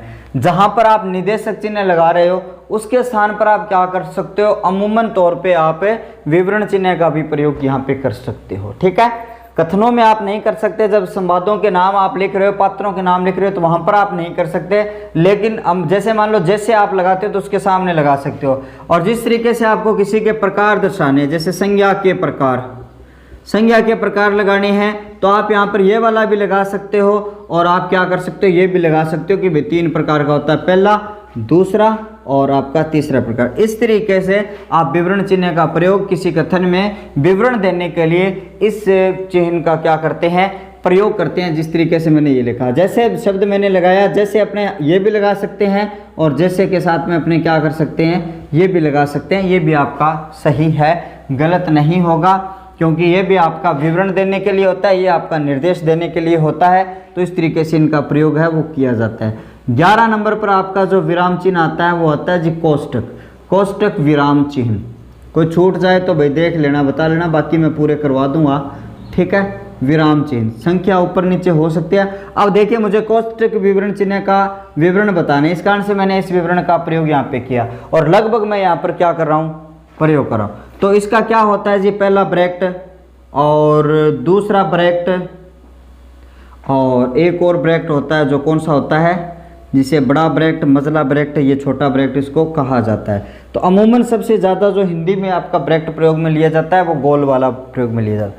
तो कहाँ पर इनका प्रयोग किया जाता है आपको पता होगा, किसी वाक्य में जटिल शब्दों के लिए या कठिन शब्दों के लिए, जटिल या कठिन शब्दों के अर्थ बताने के लिए प्रयोग किया जाता है। कोई वाक्य आप लिख रहे हो और वहाँ पर आप मुश्किल शब्द का, हार्ड शब्द का प्रयोग अगर आपको करना है तो वहाँ पर क्या करते हो, आप कोष्ठक का प्रयोग करते हो और कोष्ठक लगाया जाता है। जिस तरीके से मैंने एक उदाहरण लिखा है, जैसे राधा का मुख मयंक और सा सुंदर है, मुख मयंक सा सुंदर है। तो इस तरीके से मैंने वाक्य लिखा। तो आपको पता नहीं है जी मयंक क्या होता है, तो मैं इसके ब्रैकेट में क्या लिख दूंगा, चांद। इसके ब्रैकेट में क्या लिख दूंगा, चांद। यानी इस मयंक का अर्थ अब यहाँ पर क्या हुआ, चांद हुआ। ये जो मुश्किल शब्द था उसको आपने इस ब्रैकेट के माध्यम से क्या कर लिया, समझ लिया। इसका प्रयोग यहाँ पे किया जाता है। दूसरे कहाँ पर किया जाता है इसका प्रयोग, कोई भी कहानी है, नाटक है, सह स्मरण है, रेखा चित्र है, उपन्यास है, यानी हिंदी की जो गद्य विधाएं हैं, उन विधाओं में जो पात्र होते हैं, जो पात्र विधान होते हैं, उन पात्रों के, उपन्यास में पात्रों के भाव को स्पष्ट करने के लिए, इनका प्रयोग किया जाता है। अब कैसे स्पष्ट किया जाएगा, आपने कोई भी कहानी जब आपने पढ़ी है, जैसे सागरमल गोपा वाला आपने निबंध पढ़ा होगा, उस निबंध में आपको कथन दिया गया है कि सागरमल गोपा, आगे डैश लगाकर ब्रैकेट में लिखते हैं, क्रोधित में, क्रोध होकर, तिल मिलाकर, हंसते हुए, इस तरीके से आपने ब्रैकेट में लिखा हुआ देखा है। मतलब कोई राजा की सभा चल रही होती है, वहाँ पर राजा का कोई कथन आता है तो ब्रैकेट में लिखा जाता है राजा हंसते हुए, फिर आगे कि क्या कर रहे हो आप, हंसते हुए, मतलब क्रोधित स्वर में भी बोल देते हैं। तो उन भावों को समझने के लिए क्या किया जाता है, ब्रैकेट में डाल दिया जाता है हंसते हुए। ठीक है, तो नायिकाओं की बात चल रही है तो वहाँ पर बीच में नायिकाएं हंसती हुई।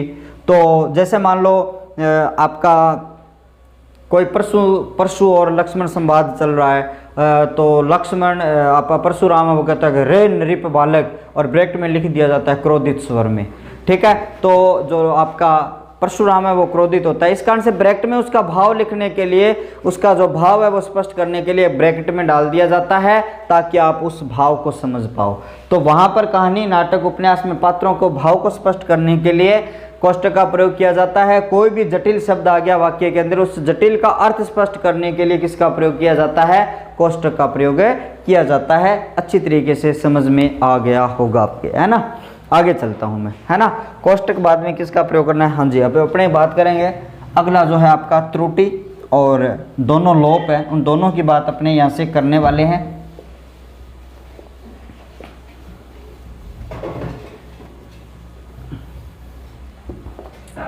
चलेंगे जी आगे, अपने बात करेंगे किसके ऊपर, 12 नंबर पर जो विराम चिन्ह का नाम आता है, उस विराम चिन्ह की बात अपने करने वाले हैं।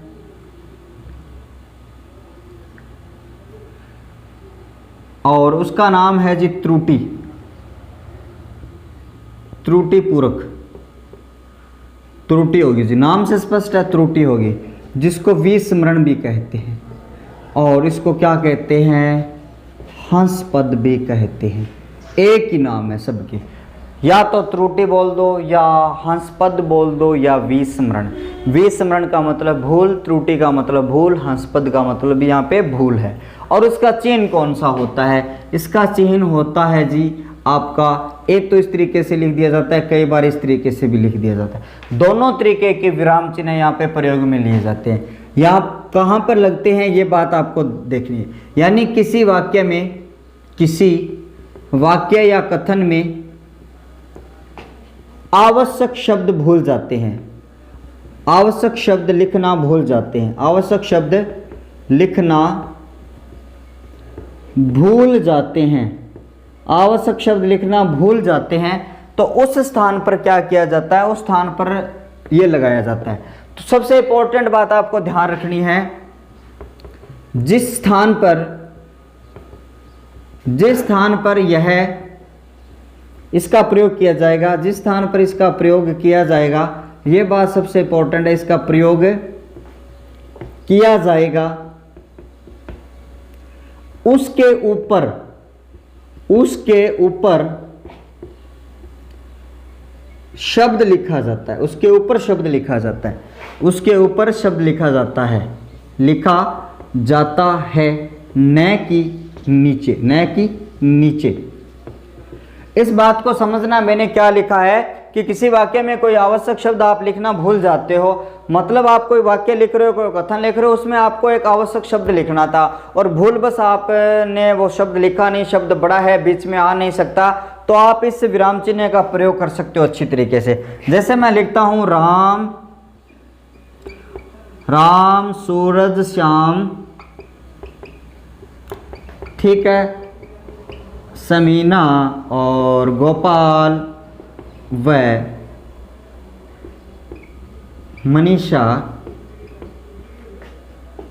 रोजाना विद्यालय, विद्यालय मुझे नहीं लिखना है, छोड़ना है मुझे, रोजाना जाते हैं।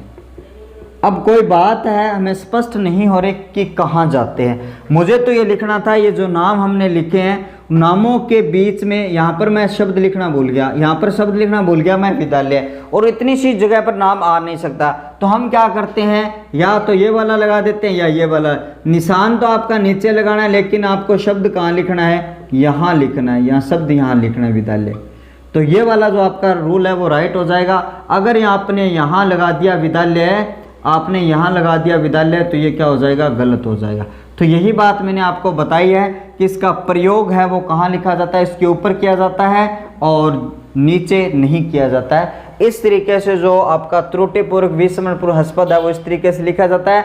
कोई कथन लिखते टाइम आप कोई शब्द भूल जाते हो, बहुत बार होता है, आप लिख रहे होते हो और मतलब आप नोट्स बना रहे हो, मेरे साथ बना रहे हो, तो बाय चांस क्या कई बार क्या शब्द भूल जाते हो, और शब्द भूलने के बजाय आप क्या करते हो, वहाँ पर कोई शब्द है वो छूट जाता है, और छूटने की वजह से क्या हो जाता है, आपका जो नोट्स है वो खराब हो जाता है। तो खराब आपको नहीं करना है, वहाँ पर हंसपद का चिन्ह लगाना है और वहाँ पे क्या लगा देना है, ऊपर आपको क्या कर देना है, लिख देना है। तो इस तरीके से हंसपद का प्रयोग है वो किया जा सकता है। उसके बाद में आपका जो 13वां विराम चिन्ह है जिसको अपने कहते हैं लोप, ठीक है, लोप विराम चिन्ह, ठीक है, लोप विराम चिन्ह या संक्षेपण, संक्षेपण यहाँ नहीं आएगा, लोप ही लिखना है आपको, विराम चिन्ह। तो लोप विराम चिन्ह है, लोप का मतलब क्या होता है, गायब करना। लोप का मतलब क्या होता है, गायब करना, यानी आप जानबूझकर गायब करते हो कोई शब्द, तो वहां पर क्या लगा दिया जाता है, इस तरीके से डॉट डॉट, 3 लगा दो, डॉट 6 लगा दो, 9 लगा दो, मतलब इस तरीके से क्या करते हो आप, डॉट डॉट लगा देते हो। लोप का मतलब होता है जी गायब, और गायब क्या करने हैं आपको, शब्द गायब करने हैं। यानी कोई किसी विद्वान, किसी लेखक द्वारा जानबूझकर शब्द छोड़कर उसका स्थान खाली छोड़ दिया जाता है, उसका स्थान खाली छोड़ दिया जाता है। तो उस स्थान पर आप क्या करते हो, उस स्थान पर आपको लोप चिन्ह का प्रयोग करना है। तो सबसे ज़्यादा यह प्रयोग कहाँ पर होता है, रिक्त स्थानों की पूर्ति करवाने के लिए, रिक्त स्थानों की पूर्ति करवाने के लिए, रिक्त स्थानों की पूर्ति करवाने के लिए, रिक्त स्थानों की पूर्ति करवाने के लिए आपका लोप चिन्ह है वो लगाया जाता है। तो मान लो किसी भी वाक्य में आपको रिक्त स्थान की पूर्ति करवानी है, तो रिक्त स्थान की पूर्ति को करवाते टाइम आप क्या करते हो, लोप का प्रयोग यहाँ पर कर देते हो। जैसे मान लो एक वाक्य लिख रहा हूं मैं,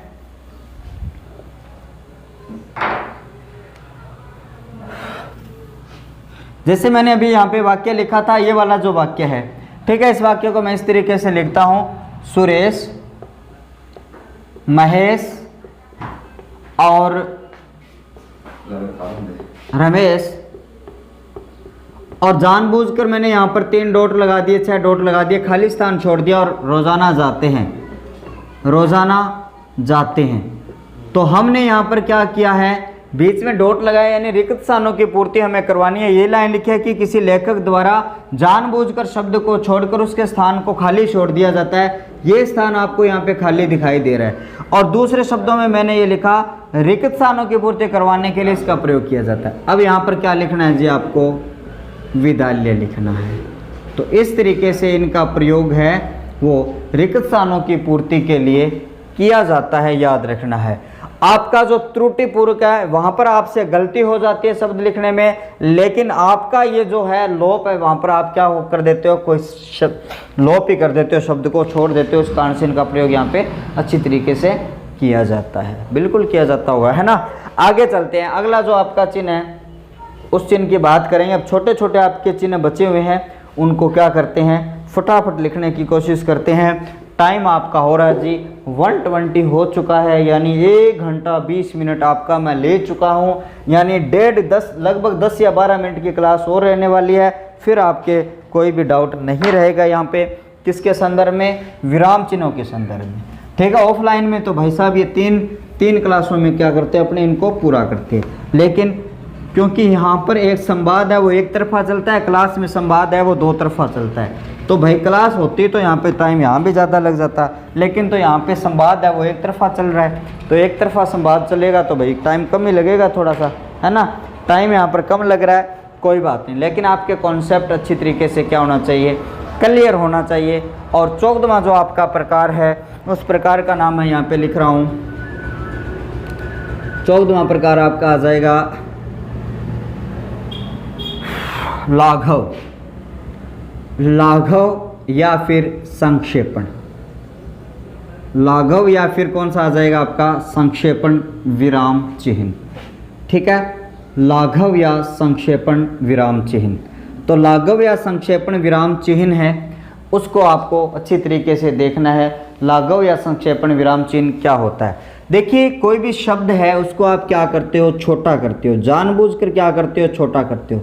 तो शब्द इतने होते हैं कि जो प्रसिद्ध शब्द हैं उन प्रसिद्ध शब्दों को अगर आप छोटा करते हो तो उसके स्थान पर क्या किया जाता है, लाघव चिन्ह का प्रयोग किया जाता है। तो आप यहाँ पे लिख सकते हो प्रसिद्ध शब्दों को छोटा करने के लिए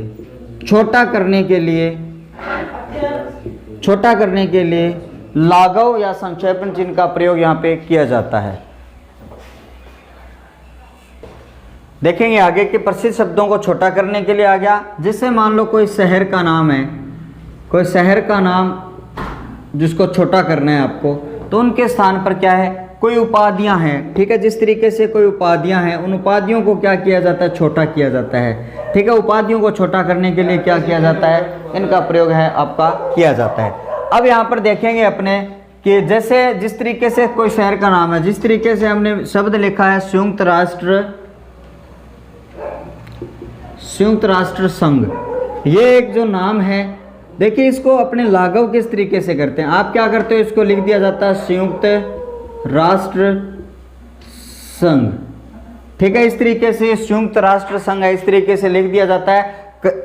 जहां भी ये लिखा हुआ मिलेगा आप इसको अच्छी तरीके से समझ पाओगे कि ये संयुक्त है, ये राष्ट्र और ये संघ है, ठीक है। उसके बाद में जैसे उपाधियां हैं, जैसे पहले इसकी बात करता हूं, प्रसिद्ध जो शब्द है, जैसे मान लो आप लिखते हो डॉक्टर, डॉक्टर शब्द लिखने के लिए आप क्या करते हो, इतने बड़े शब्द का प्रयोग कोई नहीं करता, डॉक्टर, चाहे उसको विराम चिन्ह का पता है चाहे नहीं है, उस डॉक्टर को भाई साहब वो तो ये लिखेंगे कि डॉक्टर जो शब्द है वो इस तरीके से लिखा जाता है। शब्द आपका आता है जी एक पंडित, जो शब्द है वो इस तरीके से लिखा जाता है, लेकिन उसको लाघव करने के लिए किस तरीके से लिख दिया जाता है, पंडित, इस तरीके से लिख दिया जाता है। उपाधियों की बात करूं मैं, जैसे शब्द है जी बीए, आप बीए लिखते हो, बैचलर्स ऑफ आर्ट, तो बीए को आप किस तरीके से लिख देते हो, इस तरीके से लिख देते हो। जिस तरीके से आप एमए लिखते हो तो आप इस एमए को किस तरीके से लिख देते हो, एमए, यानी मास्टर डिग्री ऑफ आर्ट, तो इनके बीच में तो क्या लगता है, ये वाला लगता है, ठीक है। ये भी चीज़ आपको यहाँ पे देखनी। किन्हीं उपाधियों को छोटा करने के लिए, कोई प्रसिद्ध नामों को छोटा करने के लिए, कोई शहर का नाम छोटा करने के लिए कम से कम शर्त ये होनी चाहिए कि वो आपका प्रसिद्ध होना चाहिए। कोई प्रसिद्ध नाम है वो छोटा लिख दिया जाएगा तो आप समझ जाओगे। जैसे भाई मैंने ये लगा दिया सू, और इस तरीके से मैंने लाघव लगा दिया, आप नहीं समझ पाओगे भाई सू का मतलब क्या है। कोई भी अर्थ आप ले सकते हो, यहाँ पर ये थोड़ी कहोगे भाई ये सूरजमल है, नहीं है, लेकिन वो अपने आप में शब्द है वो प्रसिद्ध हो जाता है। प्रसिद्ध होने की वजह से उसके आगे आप अगर ये वाला लगाते हो तो वो क्या हो जाता है, आपका प्रसिद्ध होता है। जिस तरीके से आप ये लिखते हो लेक्चरर और इसके आगे ये लगा देते हो, तो LAC लगा देते हो, लेक्चरर लगा दिया, तो इसका मतलब क्या है, यहाँ पर ये लेक्चरर है, पूरा नाम है, ये उपाधि है, एक तरीके से उसको आप पढ़ सकते हो। ठीक है, तो जिस तरीके से ये लगाया जाता है प्रोफेसर, प्रो लगाकर छोड़ दिया जाता है और सारे पढ़ देते हैं भी प्रोफेसर है ये। तो आपका लाघव और संक्षेपण विराम चिन्ह यही है कि कोई प्रसिद्ध कथन है, कोई प्रसिद्ध शब्द है, कोई शहर का नाम है, कोई उपाधियां हैं, उनको छोटा करने के लिए लाघव का प्रयोग किया जाता है। और लाघव का मतलब क्या होता है? छोटा ही होता है। और यहाँ पे संक्षेपण का मतलब संक्षेप करना, छोटा करना, यही होता है। नेक्स्ट विराम चिन्ह की बात करेंगे अपने, है ना। नेक्स्ट की बात करें, अब छोटे छोटे आपके विराम चिन्ह बच जाते हैं, उन सभी विराम चिन्हों को अभी फटाफट अपने करने वाले हैं। लाघव के बाद में आपका जो विराम चिन्ह है वो बच जाता है आपका 15 नंबर पर संकेत, संकेत विराम चिन्ह। तो यह विराम चिन्ह है वो कहाँ में प्रयोग में लिया जाता है और इसका साइन क्या होता है? इस तरीके से स्टार लगा दिया जाता है। मान लो कोई कथन है, कोई कहानी है, कोई नाटक है, कोई निबंध है, लिखा जा रहा है और लिखते टाइम कोई जटिल शब्द आ गया, कोई मुश्किल शब्द आ गया, और तो उसके ऊपर क्या, जैसे मान लो कोई कहानी लिखी जा रही है, उसमें बीच में शब्द आ गया, जैसे मयंक, अभी जो शब्द मैंने बताया था, उस मयंक के ऊपर क्या लगा दिया, जैसे स्टार लगा के 1 नंबर लगा दिया। बीच में शब्द और आ गया, जैसे अभिराम आ गया, अगली लाइन में आपका अभिराम शब्द आ गया, उसके ऊपर स्टार लगा दिया और 2 नंबर लगा दिया। इस तरीके से आपने देखा होगा। ठीक है, इस तरीके से आपने देखा होगा। तो ये जो चिन्ह कहलाता है वो संकेत कहलाता है। और आपका जो पूरा अध्याय हो जाता है उसके नीचे आपको 1 नंबर पर लगाकर कहा जाएगा अभी मयंक का मतलब तो क्या था? चंद्रमा था। 2 नंबर अभिराम का मतलब क्या था? सुंदर था। इस तरीके से क्या होता है, जो आपका संकेत विराम चिन्ह है, जिसका ये साइन होता है, जो कहाँ लिखा जाता है, कोई भी कहानी, कोई भी गद्य विधा उसके ऊपर लगा दिया जाता है, शब्द के ऊपर, और उसका अर्थ नीचे बताया जाता है, संकेत आपका बता दिया जाता है। वहां पे क्या होता है? संकेत वाला चिन्ह प्रयोग में लिया जाता है। उसके आगे की बात करें अपने, उसके आगे देखें 16 नंबर पर चिन्ह की बात करें। 16 नंबर थोड़ा सा मैं यहाँ नीचे लिख रहा हूँ। 16 पर आता है आपका विकल्प चिन्ह, विकल्प। ठीक है, विकल्प जो चिन्ह है, विकल्प चिन्ह है, उसकी बात अपने करेंगे। तो विकल्प चिन्ह का मतलब क्या होता है जी? ये आपका ओब्लिक। ठीक है, ओब्लिक। यहाँ पर क्या होता है? किसी 2 में से एक को चुनना हो, कोई 2 है उनमें से आपको अगर एक चुनना हो तो उस स्थान पर आपको क्या करना होता है? आप विकल्प चिन्ह का प्रयोग करते हो। और विकल्प चिन्ह का प्रयोग करने पर आपको क्या होता है? ये होता है, ये देखो। ठीक है, इसका मतलब है या और अथवा। इसका मतलब क्या है? या और अथवा है। इसका मतलब क्या है? सीधा सीधा या और अथवा है, जहां पर क्या लगाया जाता है? विकल्प चिन्ह लगाया जाता है। तो आपको यहाँ पर क्या लिखना है? किसी 2 में से एक को चुनने के लिए, किसी 2 में से एक को चुनने के लिए विकल्प चिन्ह का प्रयोग किया जाता है। ठीक है, विकल्प चिन्ह का, जैसे मैंने लगा दिया राम ओब्लिक श्याम, तो आपको या तो राम को चुनना है या भाई आपको किसको चुनना है? श्याम को चुनना है। तो विकल्पिक जो विकल्प चिन्ह है उसका प्रयोग यहाँ पर इस तरीके से कर दिया जाता है। उसके बाद में अगले विराम चिन्ह का प्रयोग अगर अपने करें,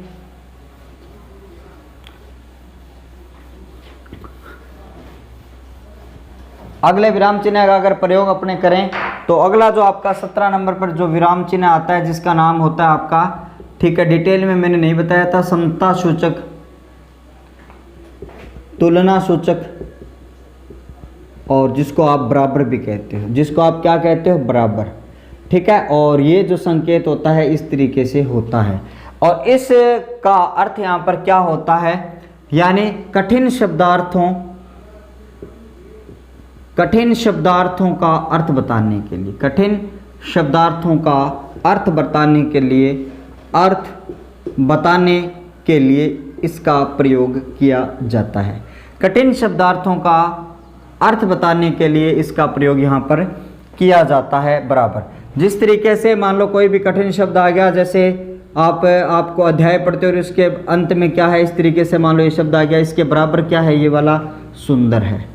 ठीक है, इसका अर्थ आप लिख देते हो जी सुंदर है। उसके बाद में जैसे मान लो अंबर शब्द आ गया और अंबर का मतलब आप लिखते हो जी, अंबर का मतलब आसमान भी होता है, और कोमा लगाकर आप लिखते हो अंबर का मतलब वस्त्र भी होता है। तो इस तरीके से अंबर शब्द का मतलब क्या होता है? वस्त्र भी होता है। इस तरीके से इसका प्रयोग है आप करते हो अच्छी तरीके से, जिसका समता सूचक और आपका ये हो जाता है। और अब हम अंत में अगर बात करें, अगर आपका कोई भी विराम चिन्ह छूट जाता है तो मुझे कमेंट ज़रूर कर देना, क्योंकि भाई अब मैंने वो सारणी में कौन कौन से लिखे थे मेरे याद नहीं है, कौन सा रह गया। मैं एक बार क्या कर लेता हूँ, थोड़ा सा सोच लेता हूँ कौन सा विराम चिन्ह है वो रह गया। ठीक है, जो रह गया मुझे कमेंट करके बता देना। बाकी 18वां जो आपका अंतिम है, जिसको मैं कहता हूँ इतिश्री, इतिश्री विराम चिन्ह, और इस अध्याय का भी इतिश्री होने वाला है। और हाँ, एक चिन्ह और याद आ गया। ठीक है, इतिश्री है, एक विराम चिन्ह और याद आ गया अभी। ठीक है, उस विराम चिन्ह को मैं अभी लिखने वाला हूँ। इतिश्री यानी कोई भी कहानी, नाटक, कोई भी कहानी है, कोई भी नाटक है, कोई भी रचना है, कोई भी पुस्तक है, कोई भी ग्रंथ है, अगर वो पूरा हो जाता है यानी समाप्त हो जाता है, समाप्त हो जाता है तो समाप्ति के समय आप क्या लगाते हो, ये वाला चिन्ह। जैसे आपने देखा होगा भाई अध्याय पूरा हो गया और बच्चों ने क्या कर दिया, इस तरीके से लगा दिया, और किताबों में भी आपको इस तरीके से मिलता है। यानी कोई अध्याय पूरा हो जाता है, कोई नाटक है, कहानी है, पुस्तक है, ग्रंथ है, अगर वो समाप्त हो जाता है तो वहाँ पर इतिश्री विराम चिन्ह का प्रयोग किया जाता है। अच्छी तरीके से आपको ये याद रखना है। ठीक है, आगे एक चिन्ह मेरे और याद आ गया, उस चिन्ह को मैं और यहाँ पे अंकित कर देता हूँ। ठीक है, जैसे भी और याद आ जाएगा तो और लिख दूंगा मैं। इसके बाद में आपका जो 19 नंबर जो विराम चिन्ह है, जिसका नाम है पुनरुक्त, छोटा रू आएगा यहाँ पे, पुनरुक्त, या फिर इसको अपने क्या कह सकते हैं, पुनरुक्ति विराम चिन्ह, क्या कह सकते हैं इसको, पुनरुक्ति विराम चिन्ह। तो इस तरीके से दो तरीके का विराम चिन्ह है। ये कैसे प्रयोग में लिया जाता है, ये देखो इस तरीके से आपने देखा होगा। ठीक है, कोई कथन है दोबारा से हूबहू लिखा जाता है, ऊपर वाली लाइन में लिख दिया वैसा का वैसा नीचे लिखा जाता है, तो पुनरुक्त विराम चिन्ह का प्रयोग किया जाता है। ठीक है, हूबहू लिखने के लिए शब्दों का जो समूह है, शब्दों की जो इकाई है, अगर रिपीट हो रही है, अगर रिपीट हो रही है तो वहाँ पे जैसे मान लो पहला कथन मैंने लिखा, भाषा की सबसे छोटी इकाई, भाषा की सबसे छोटी इकाई,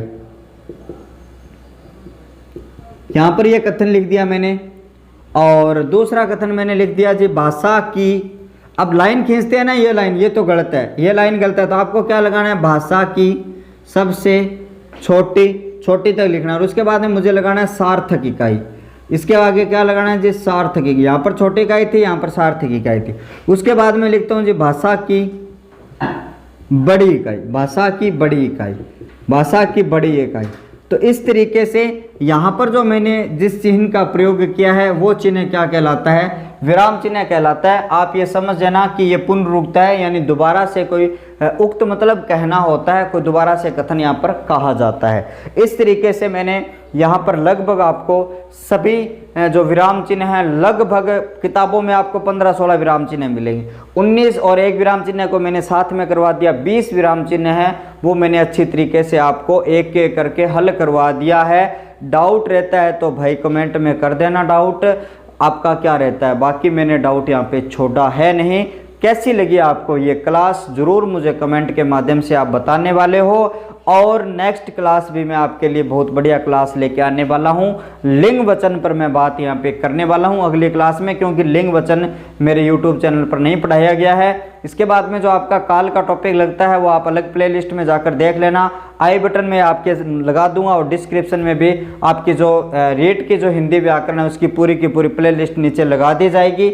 वहाँ पे क्लिक करके आप अच्छी तरीके से क्या कर सकते हो, देख सकते हो। अगर फिर भी आपके कोई भी टॉपिक में डाउट रहता है ना, कोई भी टॉपिक में आपके डाउट रहता है तो आप ऑनलाइन एजुकेशन हब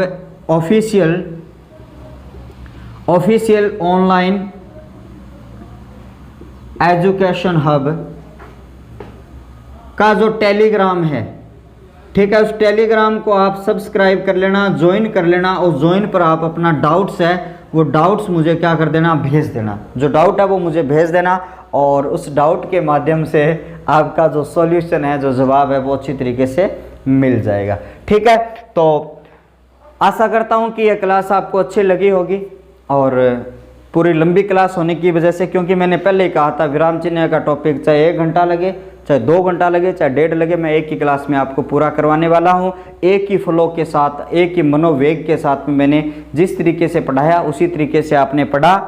और आपका बहुत बहुत धन्यवाद, आपने शुरू से लेकर अंत तक मेरा इस वीडियो में साथ दिया। इसी तरीके से अन्य वीडियो को भी आप अच्छे तरीके से सुन सकते हो।